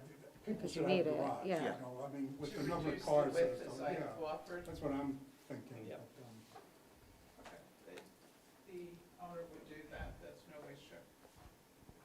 I mean, if that makes everybody feel happier, we would like to certainly have at least a one-car garage and a little bit of storage space, but, Put it less upset. Right. Let's use less upset rather than happy. right, there's no problem with that, they can do that. But just remember, the garage is in the back, so Understood. nobody even really sees it. Yeah, Right, but the amount of, It the amount of impervious space on this lot Yeah. now is is an issue. way excessive, and Right. that school is down gradient from you. Well, you know, regardless of how no one can see it and all of that stuff, as you pointed out, the topography drains into So I that school. think, according to the town requirement, we need 15 feet width or 13 and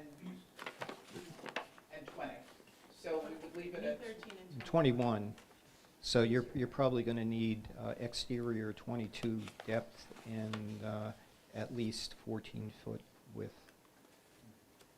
We had asked for a variance on that with the depth, so it doesn't matter. We could leave the depth the way it is, or the way the requirement is, and just shrink the 20 to 13. When you shrink the 20 to the 13, are you going to increase the side yard setback? Are you going to keep that side yard setback the same for the We garage? still need a side yard setback. For the garage, you're going For to... the garage, Inside of the it's garage. still, it's 3 foot. It's So it's- probably still going to be in the corner, 3 So foot it's all gonna go from the side and to the corner. 3 foot in the rear. And what does that reduce your floor area ratio to? I know it's minimal, but at least it's something. I think, so you're probably reducing it by 90 square feet, 100, 8 by 20. or 20 by, They're going from 21 to 8 to 13. 7 by 20. 13 from 20 is 7, 7 times 20 is 140 square feet we're reducing Yeah. it by. At least that saves some. Still, you still gotta be over 50, but, Yeah, we get a Right. one-car garage, a little bit of storage. and maybe some of the drive in the rear of the property can be reduced also. well, you For- still probably, you're gonna want to turn around back there, because you've got such a narrow space You between have to them. be able to make a K-turn, You can't back out of there, or you don't want them backing out. particularly with the school next door. So you leave the driveway the way it is for safety's sake, but we would reduce the garage space. And I don't want to negotiate for the board. Yeah. I get a little more power over the board.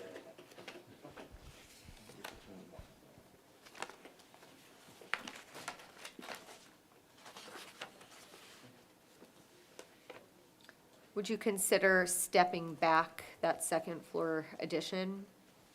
Well, that would be kind of a problem because the second floor addition is right on top of the first floor. Yeah, you would not just follow that front Front. wall, you would Yeah. step that back on the second level. That's what Sean Drew and I mentioned before. That'd be more of an architectural issue, but. Yeah. No, I think You that. could do that? Okay. Just a question for our attorney. Given that this is like a third of the size of the requirement within the zone, and how much weightage should the board be giving to this hardship? It's really a hardship here, right? Well, it's up for the board to decide. This lot is significantly smaller than required, Right. but that doesn't necessarily mean you can put the same size house on it as a regular size or a conforming lot. Just because the neighbors, or somebody's lot is conforming and they have a house that's so many thousand square feet, you can't necessarily put that on here. So it's for the board to decide, is this too much for this lot? Each one to their own, essentially, each lot to its own. Correct. Thank you. those things could help. I mean, reducing the garage as we, David pointed out, and then, Joe and I talked about, reducing the front, the view, the way it kind of comes. I think that could probably help in some, reducing the numbers in terms of the way they are, making it less bulky. George, how much can we reduce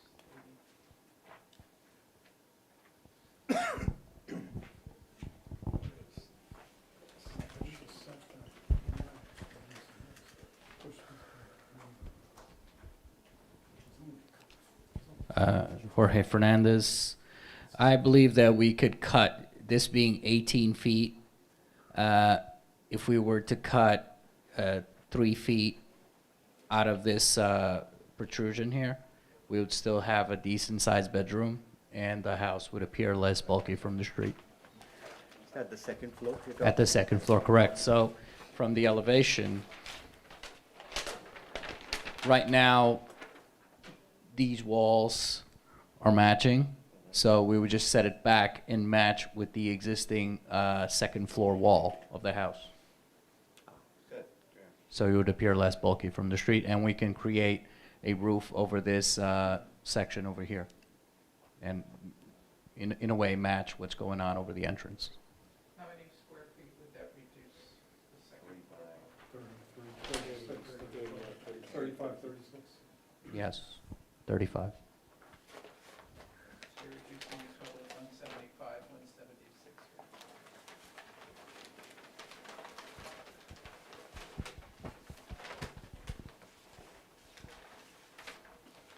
Does anyone feel like they need to see this, or, I mean, we've, the applicant's making some kind of on-the-go On the fly. changes. Is it, are you comfortable going to a vote? To me, if without- if they submit it, if they agreed that's gonna submit that to Eileen, and Eileen has what is being approved, I'm okay with that, voting on that basis. Would you rather see? Or do you wanna I'm see? just asking, Wanna yeah, make I'm them come asking back what and show us a everyone's- new plan? So the two changes that we talked about, garage was 140, is what I heard. And then the second change that you talked about is 35. Yes. Correct. That takes it to 175 lower than what it is here, which means, how much percentage would that be? Would be the proposed 54 would go down to, sorry. You can't do that in your head, Chandra? 40 today. So 175 over, how much is it? 5341, right? Divide by 5341. I think you're gonna lose about 3.5% Yeah, 3.3. of the 54. So that something would be like about that. 50 point something, 51 somewhere, 50 Correct. Something between 50 and 51. right? And you were at 46 at existing, so 46 would go up to 50, It's 51. 50 and something. Yeah. 50 and something, yeah. Yeah.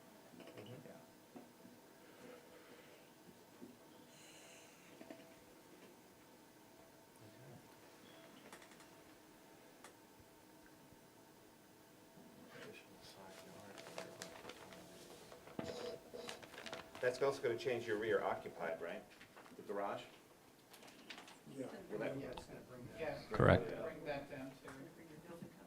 Yeah. Building coverage as well, correct. Yeah, okay, we hit a lot of things here. So what goes away is the garage depth, that goes away, so that No, garage width.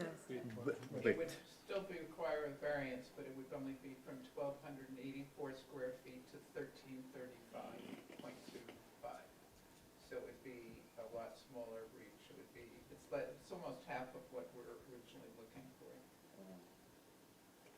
No, less than that.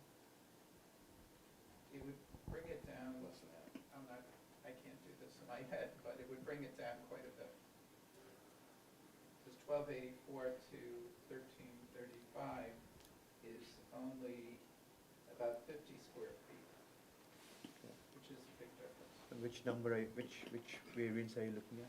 Rear I'm yard looking at the occupied. rear yard unoccupied, I and see. right now we're proposing 1144, but with the change in the garage, it would bring it up to 1,284,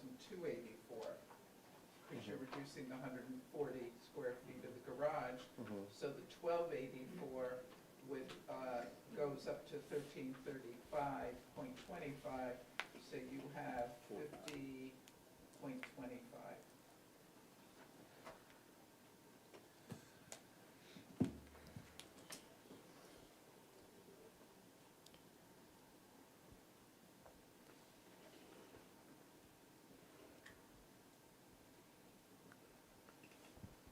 Any other thoughts from board members?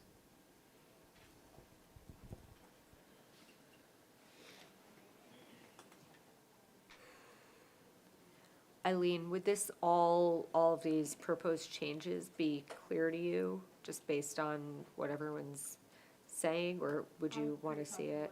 Okay, Based on my notes. I think it's been summarized. okay.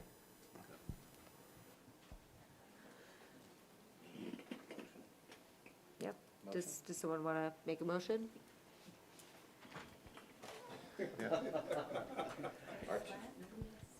Do you want to vote on the FAR separately? Throw everything together. I don't think that Fine. anyone's given any indication that, yeah. All right. All right.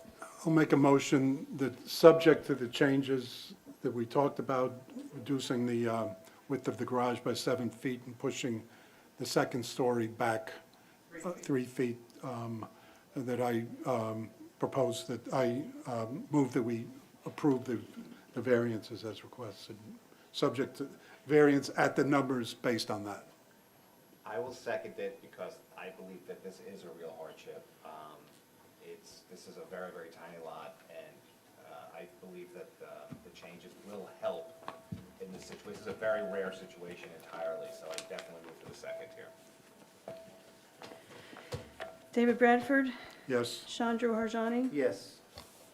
Nomino Roberts, Yes. Steve Cohen, Yes. Joseph Caulfield, Yes. Jessica Glatt. Yes. Thank you very much. Thank you.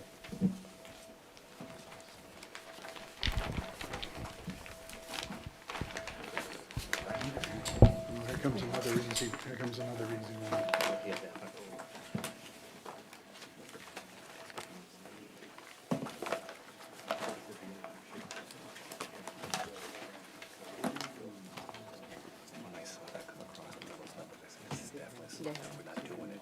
There really isn't, yeah, yeah. Short of, down and building a shack,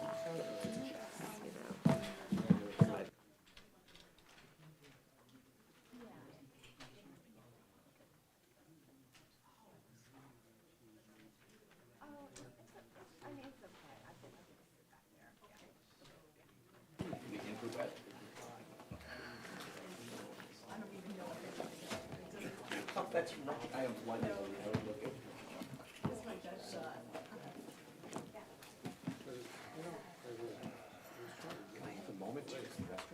Yeah, we're gonna take a 3-minute break if anyone needs to get a drink or use the restroom.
Dave Rosen. Hi. So you're here.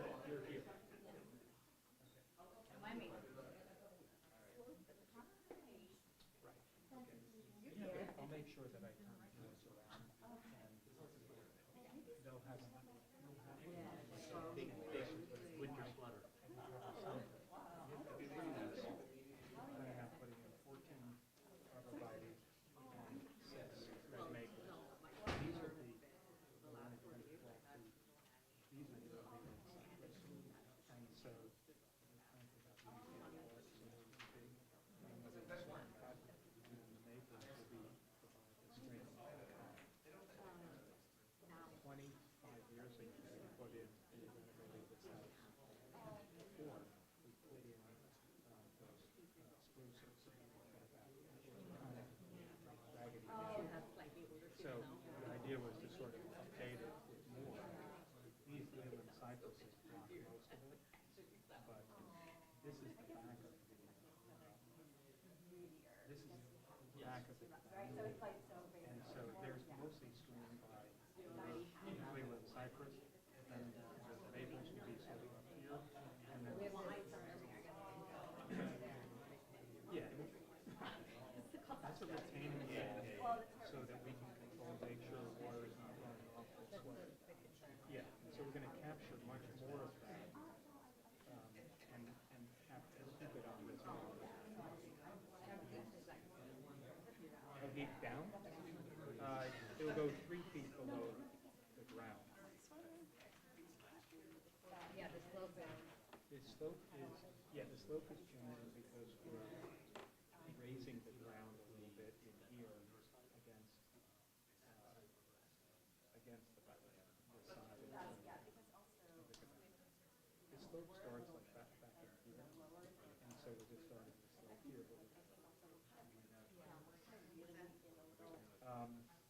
But we can do whatever's needed, but we're capturing much more of the water, so that this is 12 feet, or a little bit more, but we're capturing that water, so that it doesn't, there can be a lot less water still onto your property.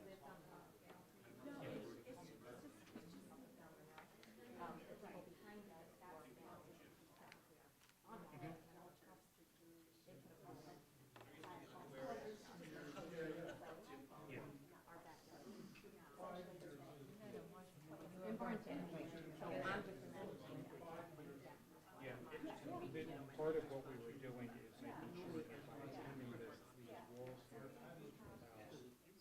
were trying to make sure that almost nothing. Send all the water to the other side of the property where it's from the back of the only about sort of this much of the land where the water lands, but we can even do a trench and take that out. There's a lot that are yours, even in my backyard where I have flooring, just soaks up all the water down. So when you, I guess that's the clarity, is when it's, say, 3 feet down, is that enough to stop all the water? Oh, it can go down farther. And does it retain? Right now, we had it. Yeah, I'm allowed. We have it stopping there, which is, we have that retaining wall stopping, like about here. Yeah. Right. So we can extend it farther. There's a really nice tree. All right, do we have everyone from the board back? Yeah, okay, I think we're gonna get started.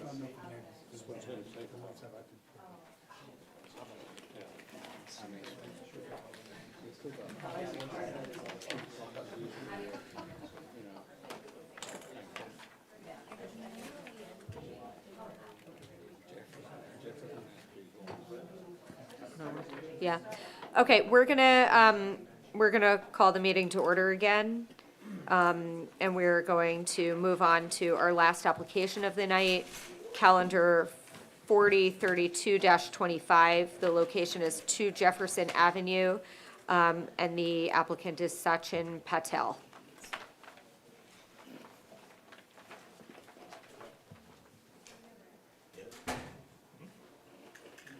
Hello, everyone. We're just going to swear you in. Do you swear from the testimony you give tonight be the truth, whole truth, and the truth? Yes, Thank you. Your name, state your name for the Sachin Patel. Good evening. 9 o'clock. Hopefully, we'll finish this quickly, but probably not. I grew up in Livingston, 40-odd years. Lived in New York City for 25 before moving to Miami, and now I am back full circle with my wife, Avantika, right over there. We moved back. We have a 2.5-year-old, and it felt right to come back full circle to where I grew up. Took us a while to find a home. Happens to be 2 Jefferson. As David and Harrison will tell you, the property needs an improvement here or there, as well as a son who wants a swimming pool. That's pretty much it, and I think the plans will inform you as to what I envision the property to be for the next 25 years. In fact, David worked on this property 25 years ago at the last time in front of the board for work at this site. So I'll leave it to him.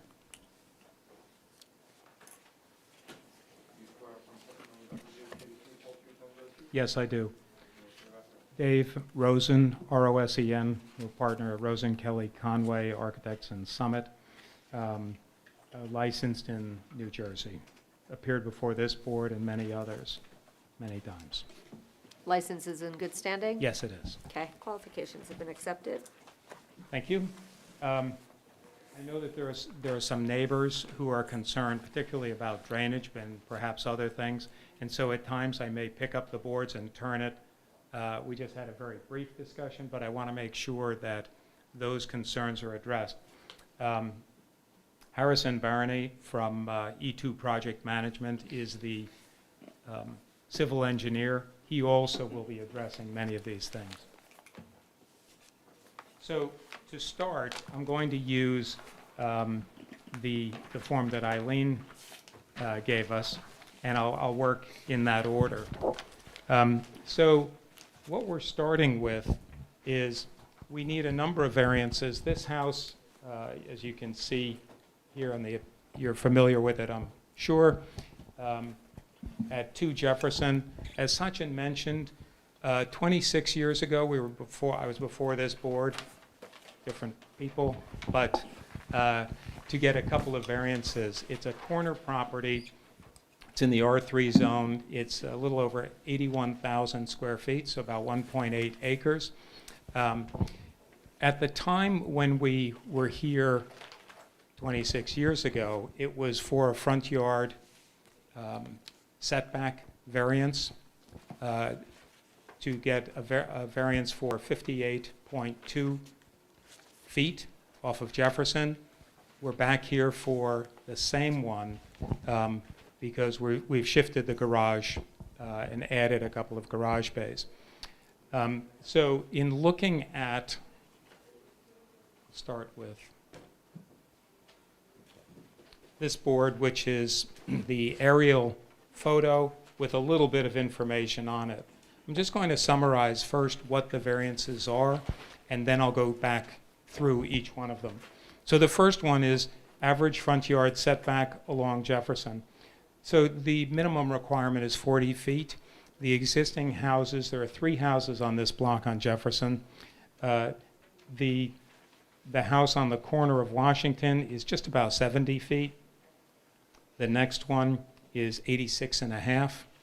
And then this property, 2 Jefferson, I'm going to give you both numbers. The 58.2 is to the front of the garage, but it's about 108 to the main body of the house. And the way that you perceive it from the street, you don't really perceive it like many neighborhoods where there are a number of houses in a row. Each one is far enough apart and has their own circular drive and a lot of landscaping around. So you perceive them, whether you're walking or driving, just one at a time. You don't really perceive that same average. So that's the front yard along Jefferson. Then along Old Short Hills Road, there are two houses on this block. The house at 1 Washington has a setback of about 47 feet, and this property has a setback of 161 feet. So there's a huge difference between the two, and the average is 104 between those two very different setbacks, and we're proposing a little over 90 feet. So even with our proposed, we're still almost double the amount of the one other house that that makes up that average. And I'll come back and talk about that a little more. So then the third item is the height of the house, and that can be seen most easily in this picture of the front of the house, where the existing is almost 38 feet. It's 37.9 from the average ground level around the perimeter. We take a measurement every 10 feet going all the way around, and the top of that ridge, the top of the clay tile roof just in the center part of the house, that's where it's 37.9. Now, as we add on to the house, we're proposing to add a garage, a 3-car garage, and a breezeway toward Old Short Hills Road. The property goes down a little bit. Not that much, because years ago we sort of terraced the property a bit, so there's a plateau, and then there's a little drop, and then plateau, and so on. But in any case, the ground level, when we measure around the perimeter of the new garage, is about 13 inches lower. So it's not like the house is getting taller, but the ground drops down. So that number goes from 37.9, almost 38, goes to 39 feet for all those points around.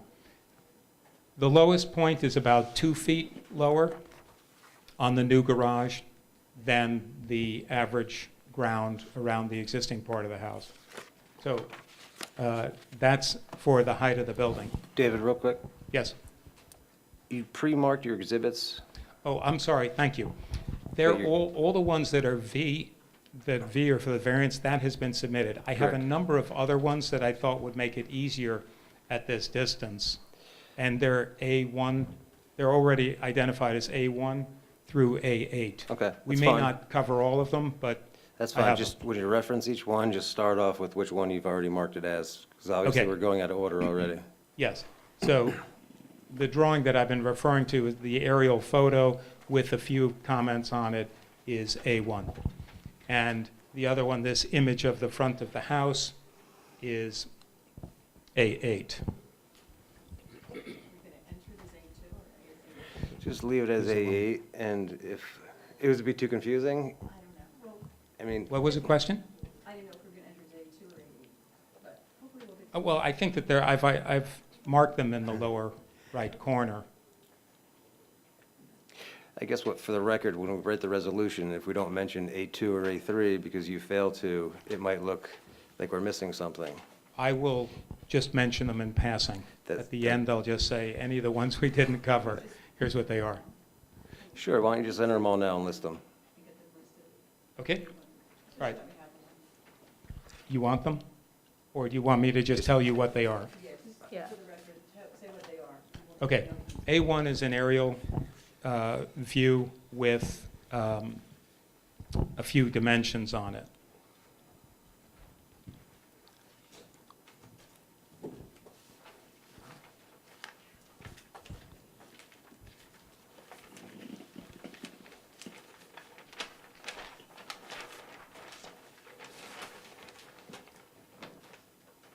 See where the others. Okay. A2 is the same thing but blown up just for this property. A3 is the same aerial view, a little bit in closer, but it has the trees all indicated on there. The existing trees. A4 is the same as the site plan drawing that was submitted, but we added some information that shows in red the trees that are being removed, and then in green, proposed new trees. A5 is a blow-up of the pool area with a little bit of a combination of an aerial view and the drawing. A6.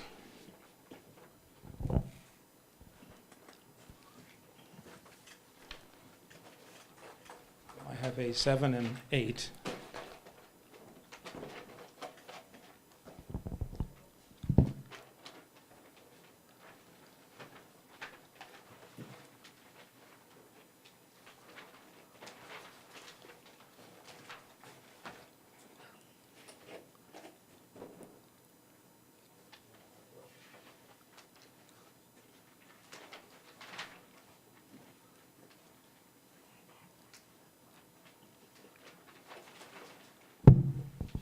A6 apparently doesn't exist. If it does, I'll mention it in a little bit. It's not the engineering drawing. A7 is a view from Google Street View showing the three houses on Jefferson and how you perceive them each individually.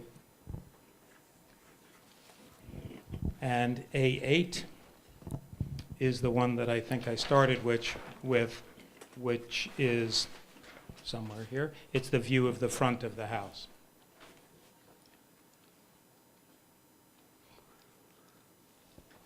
Thank you. All right, thanks. Okay, back to our regularly scheduled presentation here. So I was talking about, I'm going through these variances. So the building height I covered, the proposed is 39 feet. The existing is just under 38 feet, and it has to do with the property sloping down where the addition is.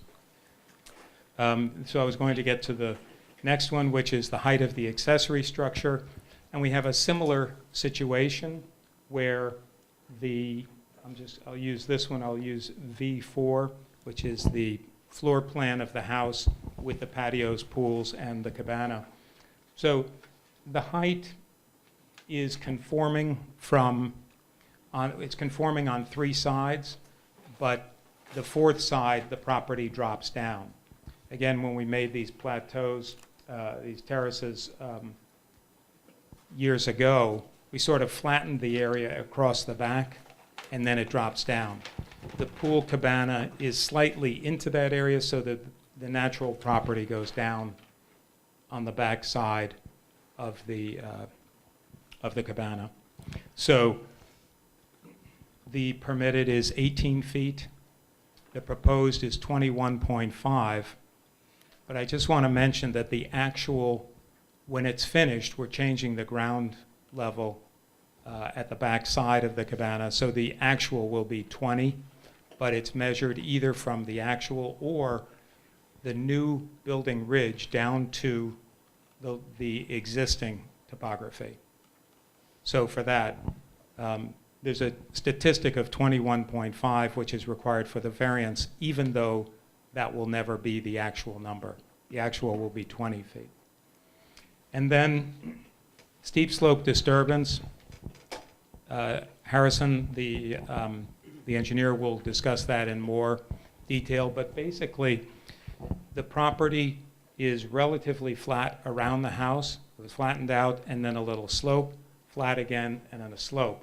And we're just changing the location of some of those steep slopes. Close to the house now, the property is flat, and then it drops down about 5 feet. Their son is 2, almost 3, and they can't see him with a 5-foot drop-off. So we're just changing that to be 3 feet and making up the grade elsewhere. We're not adding steep slopes. We are reducing some of the steep slopes behind the house where the cabana is, but part of the presentation will be that although we don't have to have the stormwater management calculated for this meeting, the stormwater management is a critical part of that, and I think we'll have discussions, particularly with some of the neighbors' input, to make sure we're capturing more water then currently goes downhill towards their properties, particularly in the back of the property. So the houses that are on Washington, we want to make sure that the water from this property is not being sent over there. And then the last one is kind of an interesting one, where there's a parking space in a front yard. And we didn't really want that. So Eileen, just a question for you. Is that this area here? Okay, so that was really meant to be just a place where on the driveway, the lawn maintenance people could pull in there. We don't want to request a variance for that. So we'll either make it smaller or eliminate it completely so that that's not an issue. It was just intended off the driveway to have a place for the lawn mowers and so on, to be able to make the turn and then go off onto the lawn. Okay, so that was, believe it or not, a summary. So now let's get into the specifics. Any questions so far? Please interrupt me, because I want to make sure we get everything taken care of. Just to clarify, back to the cabana for a second. Yes. If I ignored the downslope backside of the cabana and just measured from any of the other three areas, it would be in compliance? Yes. Yes, and I'll get a little more detail in there, because it's most like the existing house. It's mostly a flat roof, but then it has this red sort of clay tile hip roof in a portion of it. But And David, it's- the requirements are that you do take into account that drop-off in setting the height. Yes. Yeah. Right, and that's what I said. And with the drop-off to the existing grade is 21.5. Right. Right. Even though that won't actually appear, but for the statistics, yes. Yeah. Okay, so front yard setback, I just want to go back through some of the things that I've mentioned. So the existing, there are three houses on the Jefferson side, and as I mentioned, about 70 feet to the one that's at the corner of Washington, that's 24 Jefferson, 86.6 to the middle one on that block, 14 Jefferson, and then for this house itself, it's about 108 and 58 for the main body of the house and where the garage is coming. And when we add the additional garage, that too would align with the 58.2, so that the house looks nice to us. Most of it will be screened. You can't really see much of it. These photos, A7, show the three houses. The 24 Jefferson on the bottom, where you can see that there's a tremendous amount of lower planting and upper. Same thing with 14 Jefferson, and then along the street on 2 Jefferson, it's also very well screened. Okay. So the existence of the new garage should not change the streetscape. Essentially, that it's not visible. It'll be the same statistic as what's currently there. And we're trying to match the new garage with the existing garage, except that the new one will be lower by about 3 feet because there isn't a second story above it. The existing garage has an office above there. So that's the first one. Any questions on that?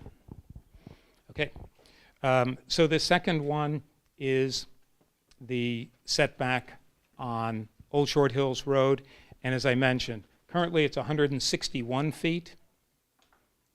And the only other house that's measured off of this is 1 Washington Avenue, which is about 47. And yes.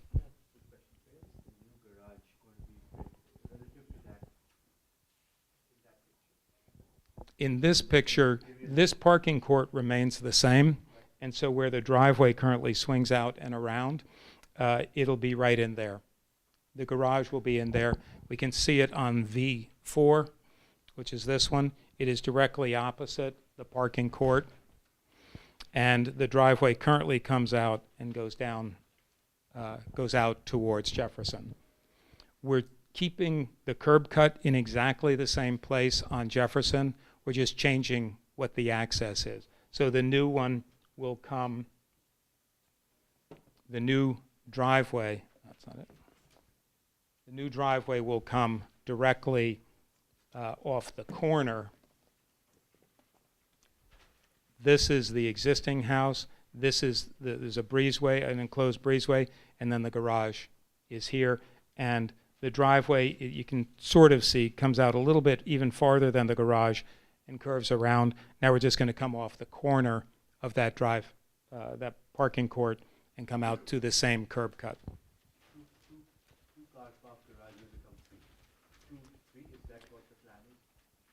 It'll be a total of 4 because there are currently 2 with a drive-through in between, and one of them we're going to reuse as interior space for a better mudroom and some other storage. And so we'll have 1 left, and we're adding 3 in the new. And that's conforming in the R3 zone that you're allowed to have 4 garages. And then there's a sort of a glassed-in combination gym and office in the corner here looking out to the yard. So the front yard setback off of Old Short Hills Road, the requirement is 104. The new will be 90. I'm rounding off on these numbers because there are a lot of numbers that you've heard tonight. So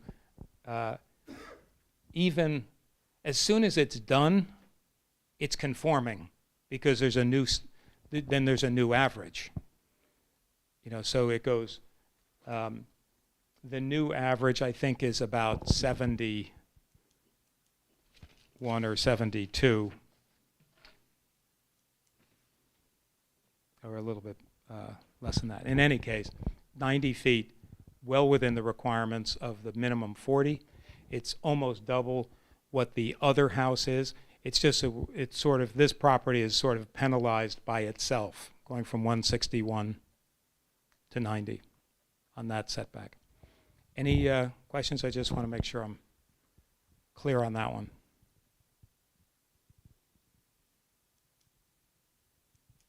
It still has the greatest setback.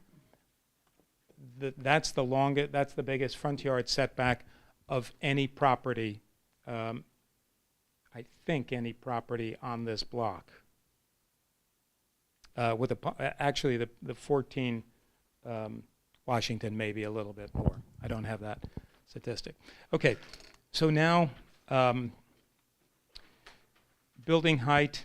I mentioned that as we add on to the house, coming out this way, the property drops slightly, and so the average, we're not changing the high roof. The new addition is 23 feet at its greatest height, but as the ground drops down, we have to measure along the perimeter of that new area. So the average for the whole thing when it's finished is increased by 13 inches, 1.1 feet. So because you're putting on the new garage extension. Yes. And that's putting in your calculations, dropping the elevation, you now require a variance for the main house at 39 feet. Correct. Yeah, for the existing part of the house, appears by the statistics to have gotten taller, but it doesn't change. I want to spell it out for Correct. For anybody listening in the ether world. Great, thank you. So then we get to the pool. And the pool itself and the cabana are in conforming locations. They're sort of back in this area. I'm looking at A1. And this drawing A6 is really sort of oh, there it is. The mysterious A6. Thanks. So this is showing pieces of the drawings that are elsewhere, except that we've added one thing. We've added these green trees in here. The cabana is the same as shown on other drawings. The floor plan is here. The elevations show up on the elevation sheets in the part that's submitted. What we've added here is some trees. We've added 14 arborvitae and 6 red maples. The point of that is that when we had worked on the project 25 years ago, we had put in some spruce trees. Those are a little bit thin now, and so we're sort of taking them down and putting in more trees. The arborvitae are meant to go in at 10 to 12 feet and then get pruned so that they provide sort of a green wall behind the cabana.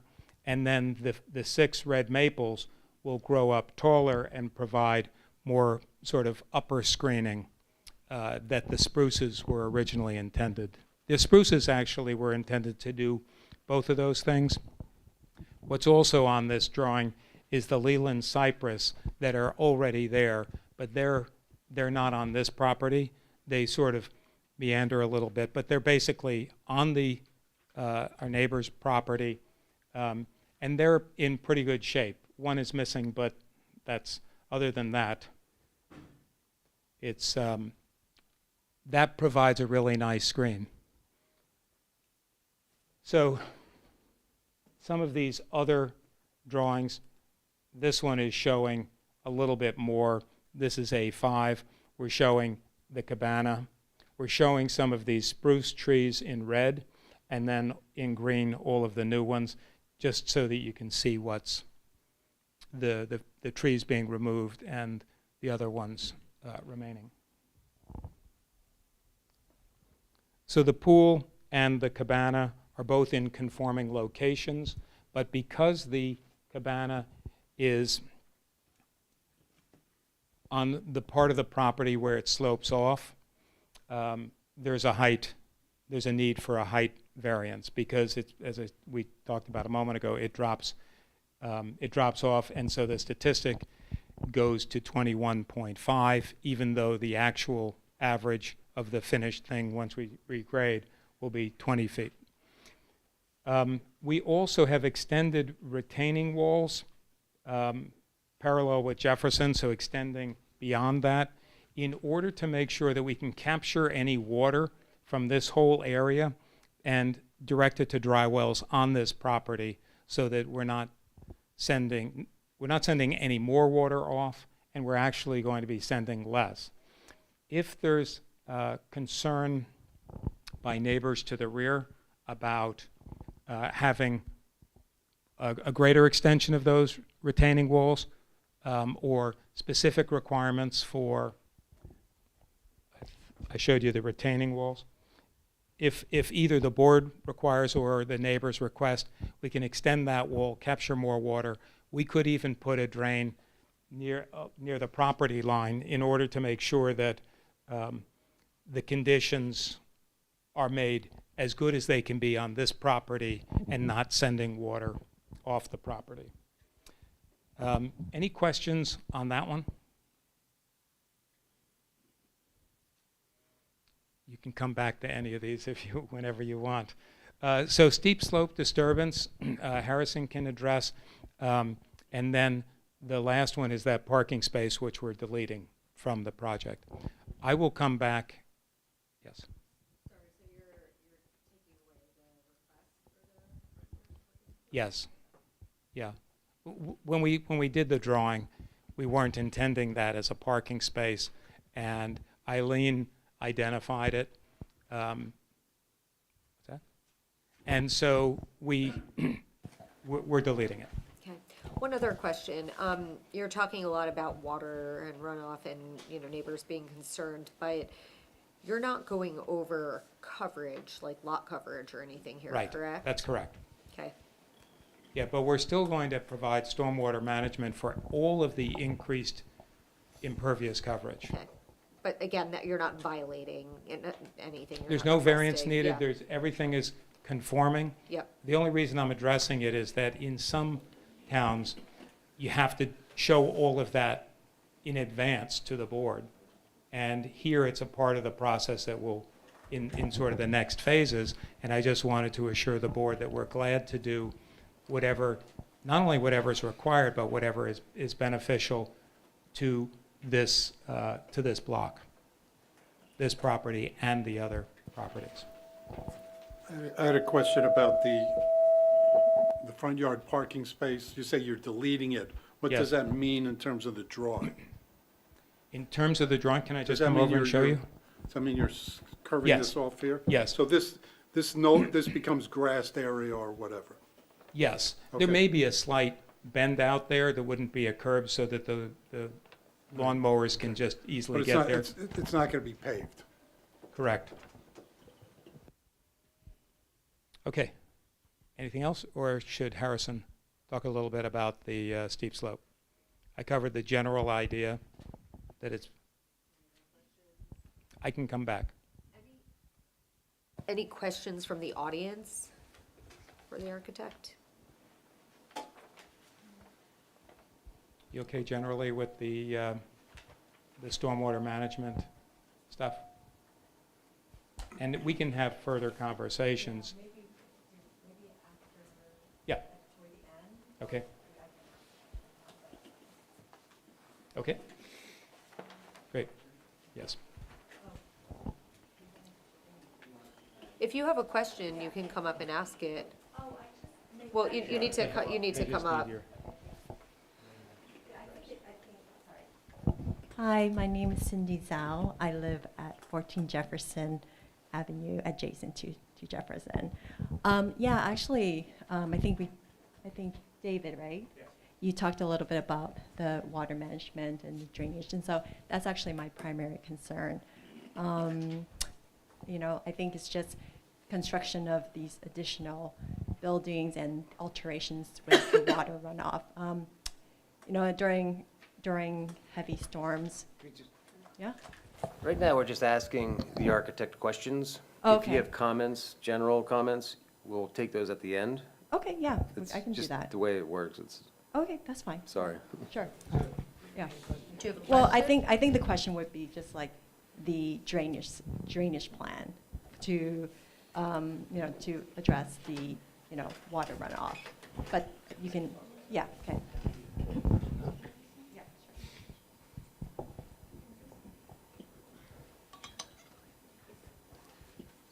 sure.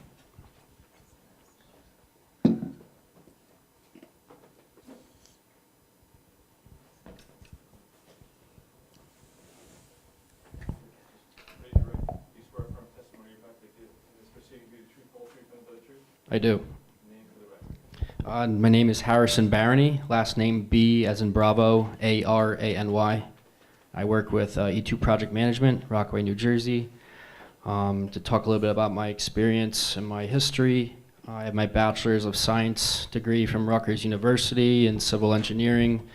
I am licensed in the state of New Jersey as a professional engineer, and I've been practicing for several years. I have been before the zoning board here before, and amongst other boards in New Jersey, City of Summit, Montclair, Plainfield, Newark, among others. And I am familiar with these plans. I prepared them before you today. Thank you. Thank you. So just to clarify, the plans that I do have here are dated February 24th, 2025, that we're looking at, identified as revision C.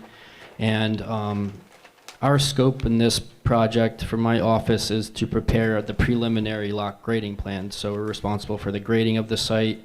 We do list the variances as Mr. Rosen had went over before. We do provide the building height calculations so you can see where those numbers came from.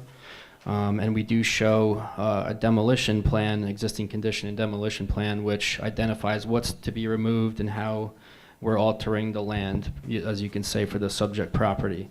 We also show the tree replacement schedule per the township ordinance. So if I may, I'm just going to refer to the demolition plan at the top of the page. Everything in this sheet identified in red is what is to come out or be removed. As you can see, a lot of patio area, The driveway, as Mr. Rosen has said before, which essentially is staying the same shape and configuration. It's just that with the grading of the new garage and breezeway, we wanted to make sure we were grading properly around all of our disturbed areas. As far as tree removal goes, we are proposing to remove 19 trees. Although there is a tree located in the southern portion of the site, a 16-inch diameter tree that I did speak with the owner, as well as Mr. Rosen, and it is possible to save that tree. We believe with the grading, we'll be able to save it. Worst case, to put a tree well around it of some kind.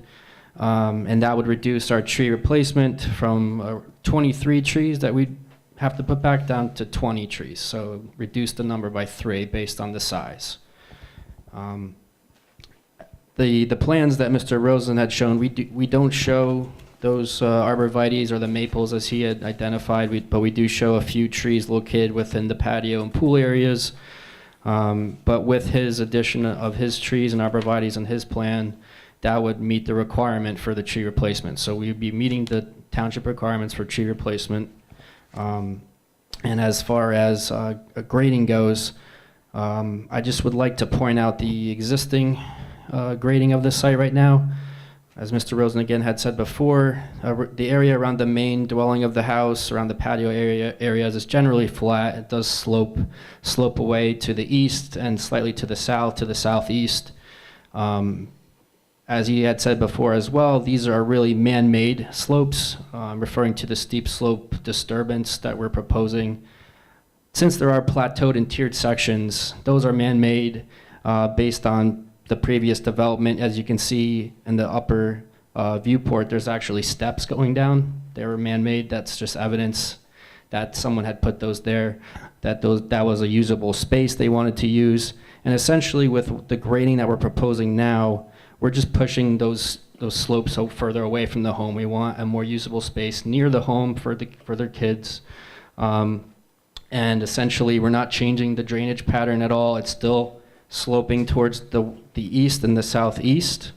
In regards to the cabana, the patio areas, the garage, we will be capturing the stormwater runoff of those hardscaped areas as best we can. The cabana and the garage will have gutters, so all of that will be piped into a stormwater management system that's required by ordinance. This plan is not considered a major development per the ordinance, so we're not required to meet like quantity reductions and whatnot, or the water quality, but we are required to handle the 2-year storm event for any increased impervious coverage, the new impervious coverage.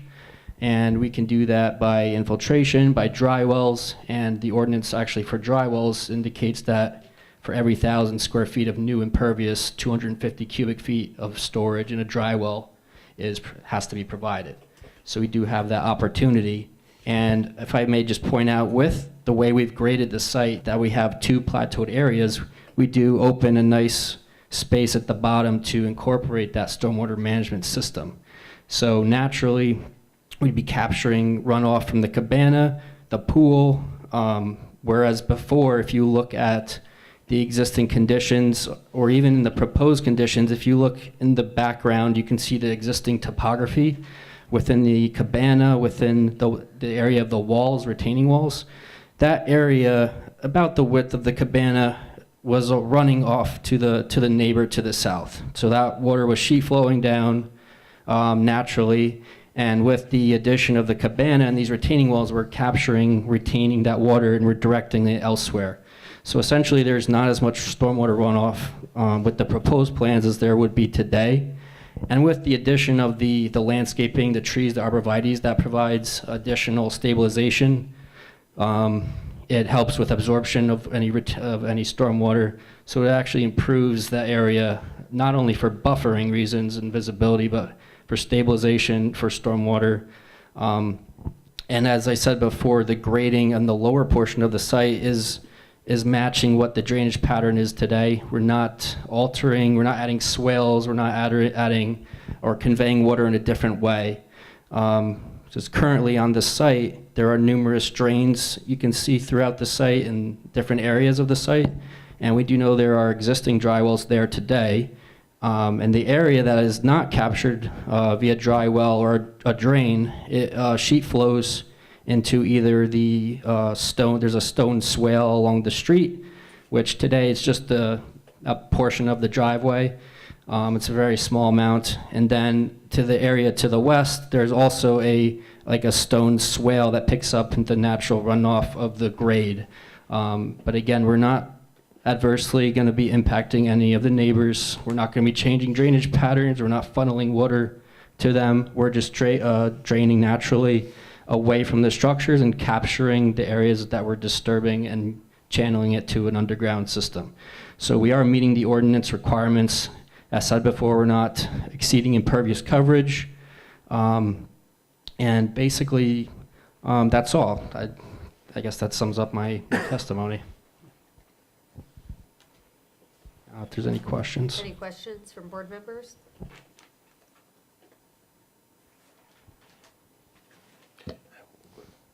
How tall are the proposed retaining walls in the rear? So at the highest point is just under 5 feet. It varies from about a foot high to 5 feet at the highest. In the front of the cabana, it's shallower. It's 1 to 3 feet, and then as you go to the back, it goes from about 4 feet to about almost 5 feet in the back. So in the back, it's a little bit higher. But that doesn't go towards any variances, right? No. It's still conforming? Yeah. And the retaining walls will have drainage pipes as well. You know, we have to provide calculations since it exceeds 4 feet in height. So those will be designed properly with the proper drainage as well. Can I ask a question? You're requesting a steep slope variance. Yes. Where is it delineated, the 5,000 square feet? Is Sure. it I see the top one which shows, you show where you have steep slopes. Right. But Yeah. Is it proposed? So the top picture, as you stated before, there's a grade hatch area that identifies all of our steep slope areas, and then we have our dark dotted line, which is our limit of disturbance. So everything within that area is what we're disturbing. Okay. Right. Our proposed grades, we're mimicking the grading steep slope as it is now. We're just pushing it further away from the house, so there's more usable area. So these grades here are about 3 to 1, so 33% slope. They would be considered steep slopes in the future if you were to disturb them, but it's matching what's there today. And just for the record and per the ordinance, what is considered a steep slope is a slope exceeding 20% within a 10-foot linear distance. So that's why. Is this 5,000 on top of the 1,000 that's permitted, or is this all 5,000, in total 5,000? It's in total 5,000. So you're seeking variance for 4,000? No, it's 5,032 so on the whole lot, there's about 6,500 square feet of steep slopes. We're just going to be disturbing 5,032 square feet. And that's identified, again, all the steep slope area within this dotted line, the limit of disturbance. So we're seeking variance for 4,032. That's the extended variance. Yes. Thank you. Sorry, yes. Thank you. Apologies. Right, it's not additional steep slope, it's what's being provided, yeah.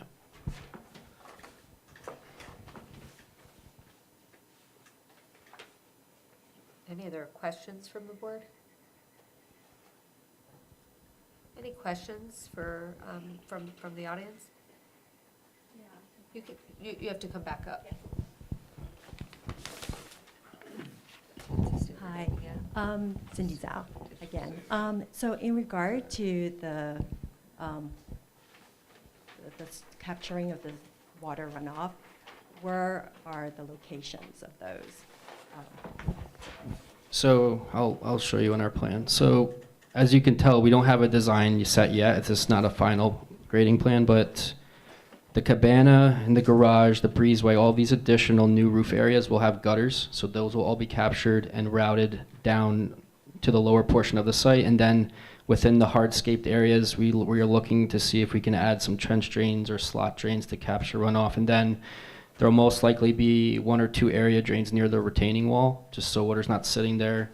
And then the retaining wall itself will most likely have like a drainage pipe so that water's not sitting behind the wall won't bow and collapse. So that will also be handled. So everything from the retaining wall basically inside to the site will be managed in a way that won't cause any negative impacts, yeah.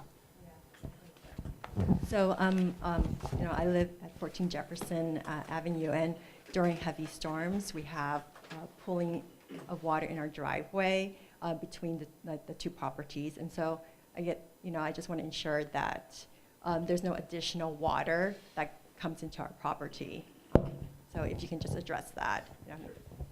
Yeah, and there's an inlet over here with a pipe. So I believe we have to do some further investigation, but there may be an existing drywall there already that maybe is no longer working. So that might be an issue. So we can do some further investigation to see if that's an issue. But as far as what we're proposing, we're not grading the site, so we're not channeling water towards your site. Nothing as of today will be worse than what we're proposing. We're going to be capturing more water than what's existing and channeling it to the other end of the site. It's not, if you're located on the eastern corner, like you said here, we're bringing everything that we can to the opposite side. Harrison, I know you don't have the final plan yet, but roughly where do you think the dry wells are going to be? So we're envisioning them to be in the lower flattened plateau area. So you have a high plateau and then a low plateau. Here's an optimal space. We're grading it so that there should be enough cover. And then we also have, for an overflow, there is an outlet point here from this site existing currently, as well as, we have basically three areas we can provide an outlet pipe should we need one. Is that the one that says drain? Yeah. Okay. Yep.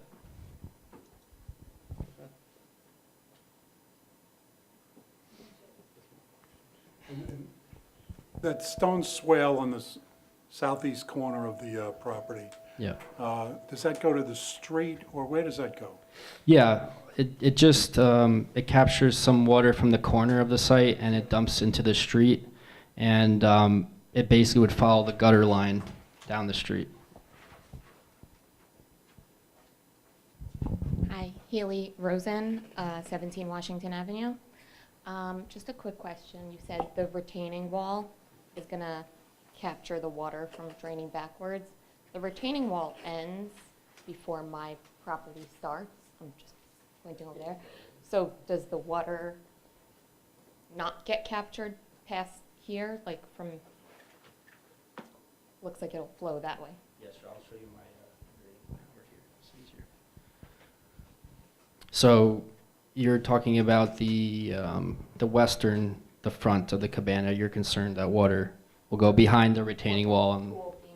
Okay. Yeah. So we will most likely put a drain here of some kind on the upper portion of the wall, so anything on top won't travel around the wall and get beyond that to your property. And then the grading here, as you can see, we're tying into existing grades. We're not altering what's there now. It will be the same as what's there now. We're not going to be redirecting it more towards your property or more towards someone else's property. Where the water will naturally go to the east in this direction. So if you were to have issues, we would make this a low point so that water would go towards your property. We're not doing that. It stops there because that's where the grade meets the existing grade. So that's where our disturbance stops. So whatever is there now will remain. There's no need for a retaining wall there. Yeah. A few other questions. Where's the pool equipment going?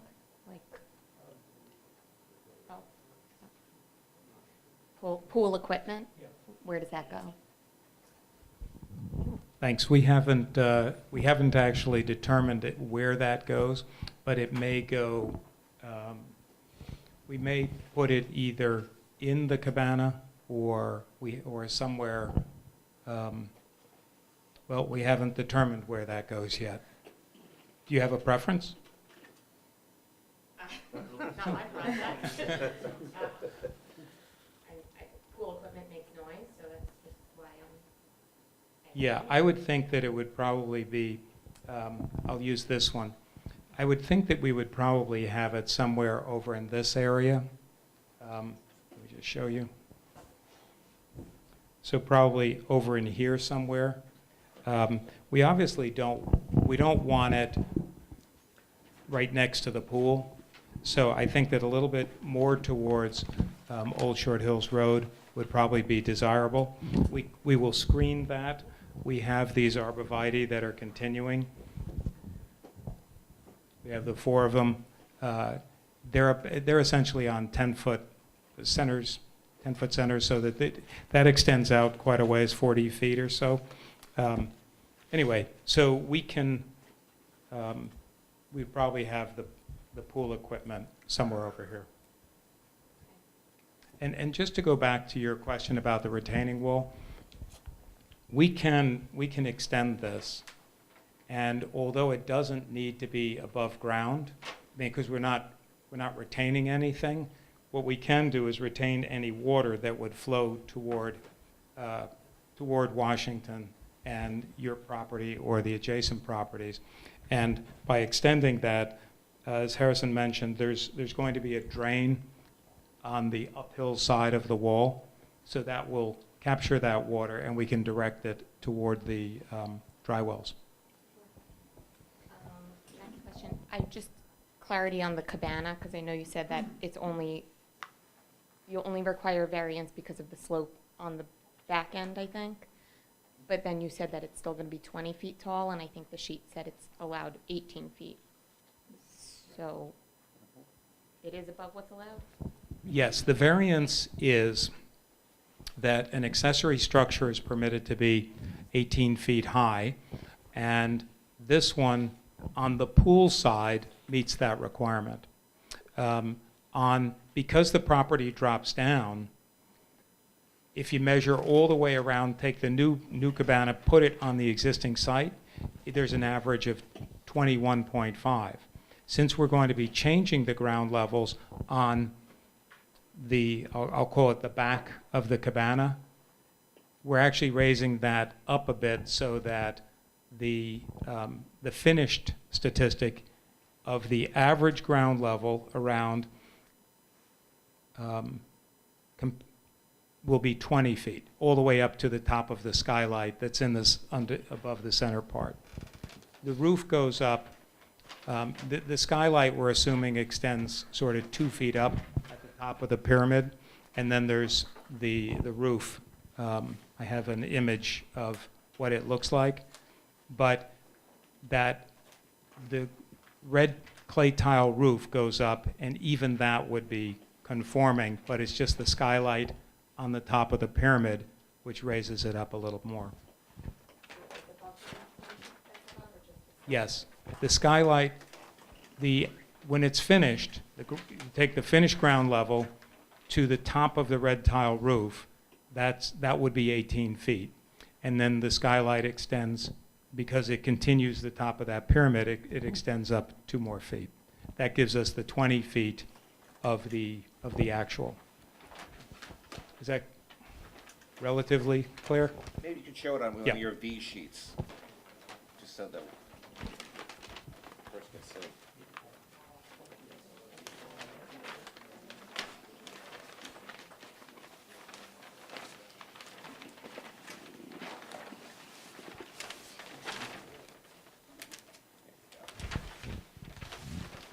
So in looking at this drawing, which is A6, the skylight extends at the top of the pyramid, and that extends a total of 2 feet higher. And the reason we have that extending up that high is just to maintain the same slope as the roof, and the clay tile roof, which is shown actually in gray on here, that's the same pitch as parts of the original house, because we wanted it to look right. So that last 2 feet is the part above the 18 feet for the finished condition.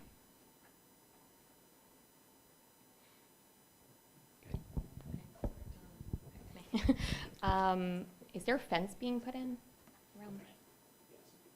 Okay, I didn't see that. We don't have the fence shown, but we have to have a fence around the pool area.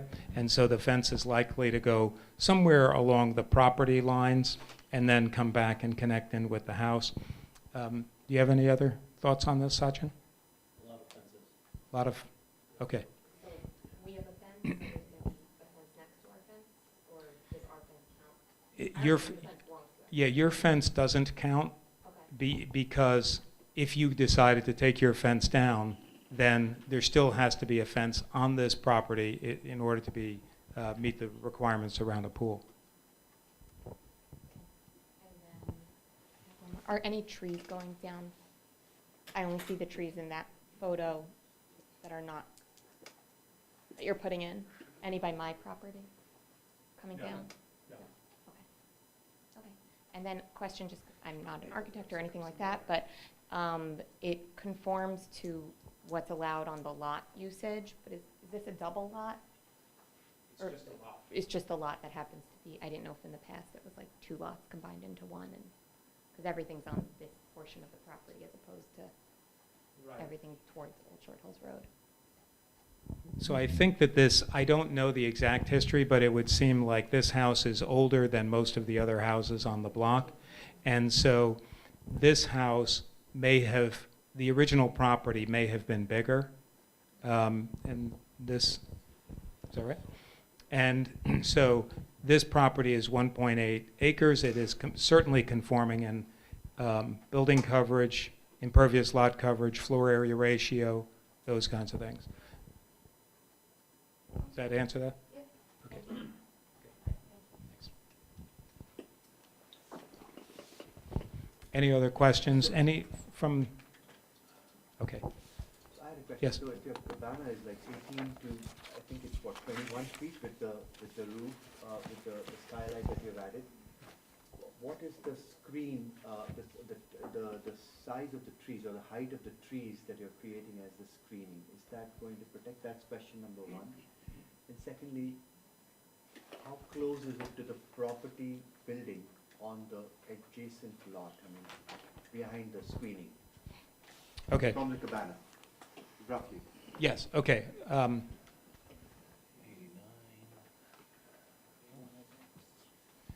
Okay, so the height of the arborvitae that are going in are probably going to be 10 to 12 feet initially.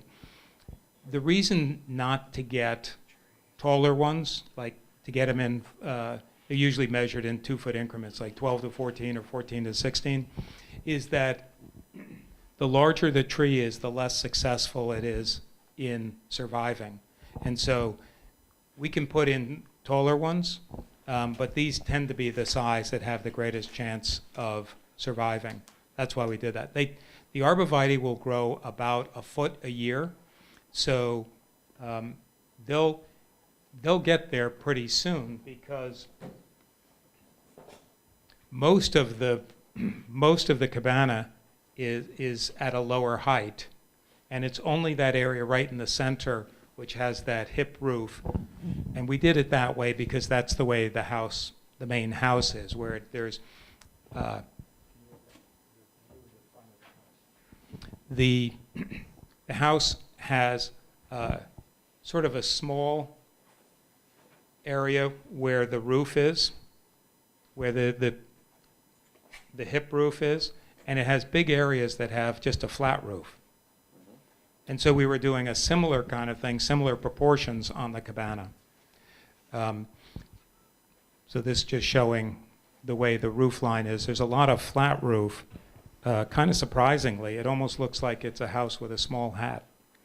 But we were doing it on the cabana to achieve the same thing.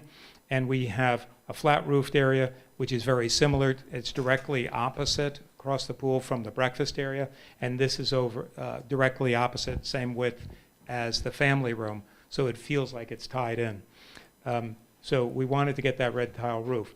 Now, I mentioned these arborvitae, which will go in, we would assume 10 to 12 feet.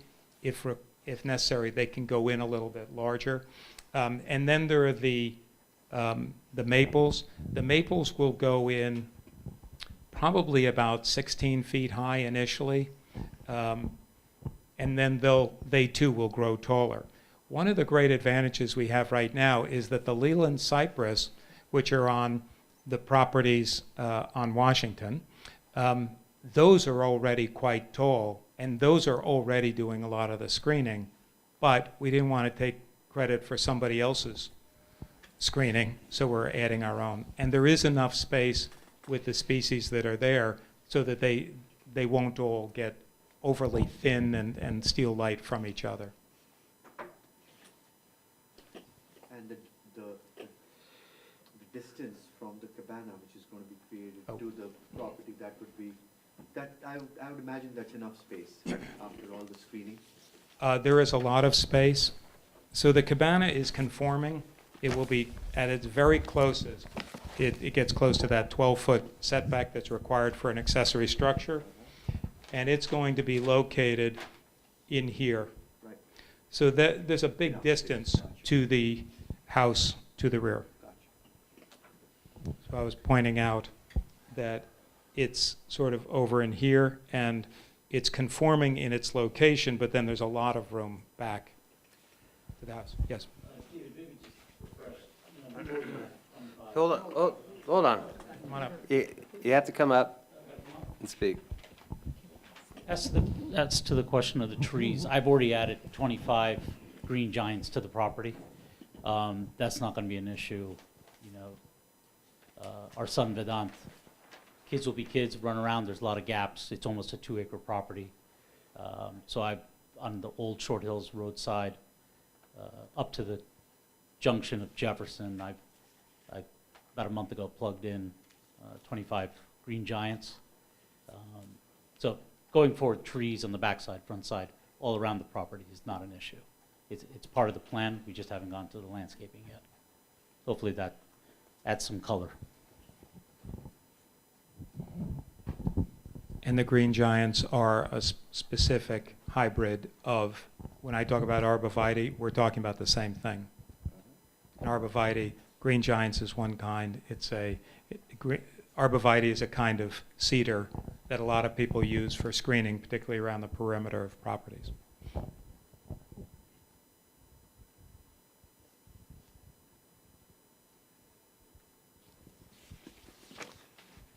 It looks like we're moving towards a conclusion here. Thank you for your time. Thank you for the interest and the comments, because I think having the neighbors' input really gives us the opportunity to improve the project, because generally, although we try to be empathetic towards other properties, and I think we have, particularly on the stormwater management, it's very helpful to hear what the experiences are on the adjoining properties. These variances, the 2 front yard setbacks, I think seem to me to be relatively easy, in the sense that there isn't a negative impact. The property is very well screened. We meet the minimum requirements on everything. The front yard setback off of Jefferson is unchanged. It's just another part of the house. The 1-story thing for the garage. And the front yard off of Old Short Hills Road, as we talked about, still at 90 feet, is almost double what the one other house is, and way beyond the minimum required. The other variances that I think we covered steep slopes pretty well. We're not adding steep slopes, we're just sort of shifting them. And the height of the main building of the house is a product of the height that the original house was built at, and the fact that the addition is going into an area where the ground is just slightly lower. So we'll have the average height will change by 13 inches, but that's a calculation. That's not what anybody would perceive on the house. And then we covered the variance for the height of the cabana, which again has to do with the fact that the property is sloping down. And I think that we've covered this. I think that we've shown not only good intentions, but I think that this is will be a very nice next stage improvement. When we renovated this house 25 years ago, it was for a couple whose kids had already grown, left the house. They were married. And now it's a sort of a new generation with two almost 3-year-old, and we're just trying to make this house suitable for this owner in a way that's very compatible with the way that the house has been restored initially, again, 25 years ago on the original parts, renovated and added on to. And I thank you again for your time.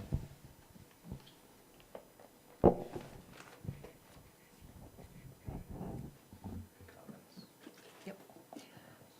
Do we have any comments from the audience? Anyone want to speak, comments? Nope, I don't see anyone, so I'm going to close the public portion and ask my board members what your thoughts are about this application.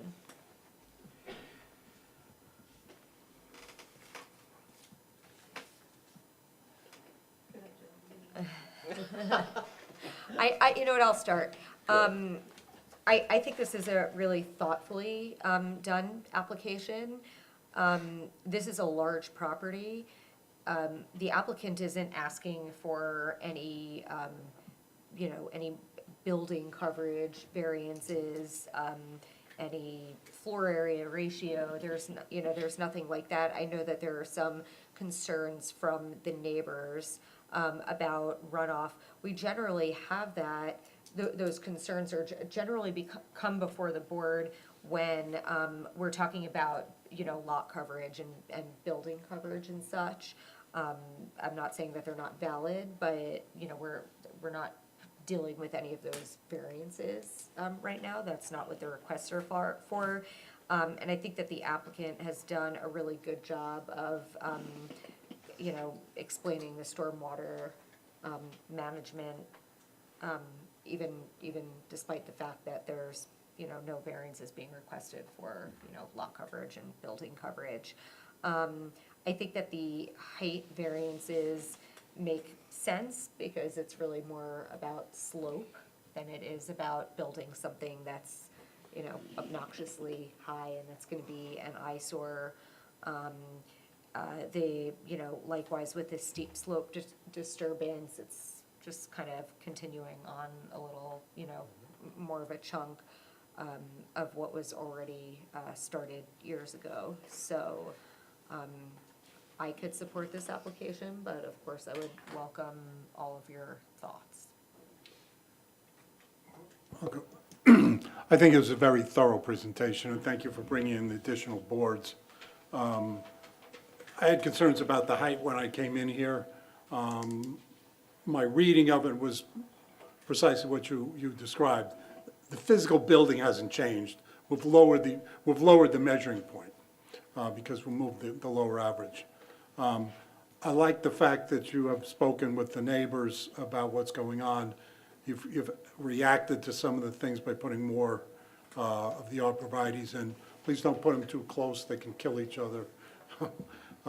You see too much of that around town with them being so close when they're planted that 5 years later they're a mess. But I think they did a good job of addressing all of the issues, and even some that weren't variance related. So I feel good about it. All right, I'll go. Yes, I mean, one of the joys of having a 2-acre piece is that you can do a lot without affecting a lot, which is exactly what you have here. Your setbacks are, they fall with, they require a variance, but they're still so far away, it's fine.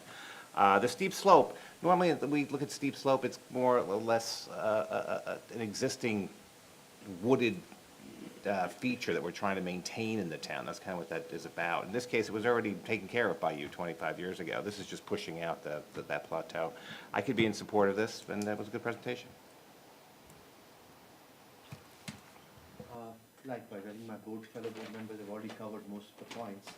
I think also the fact that you kind of are actually going to take care of the water running to the other properties in terms of building in more storage and more kind of creating those capacities within your property. I think that's sort of the additional point I would make. Other than that, I think I could be supportive of this.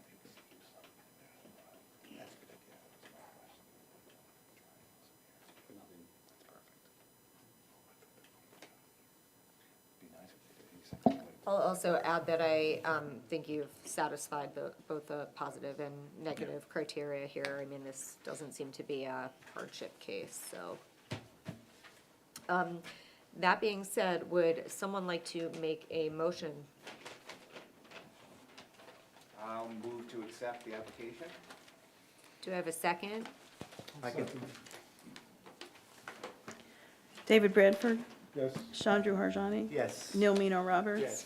Steve Cohen, Yes. Joseph Caulfield, Yes. Jessica Glad. Yes. Good luck.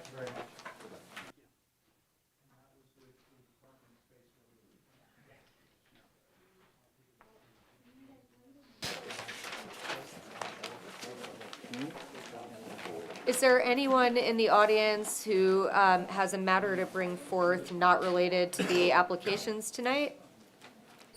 Don't see any, don't hear anyone. Would someone like to make a motion to adjourn this meeting? Motion to adjourn. Second? Second the motion to adjourn. All in favor? Aye. Aye. Okay, good night, everyone.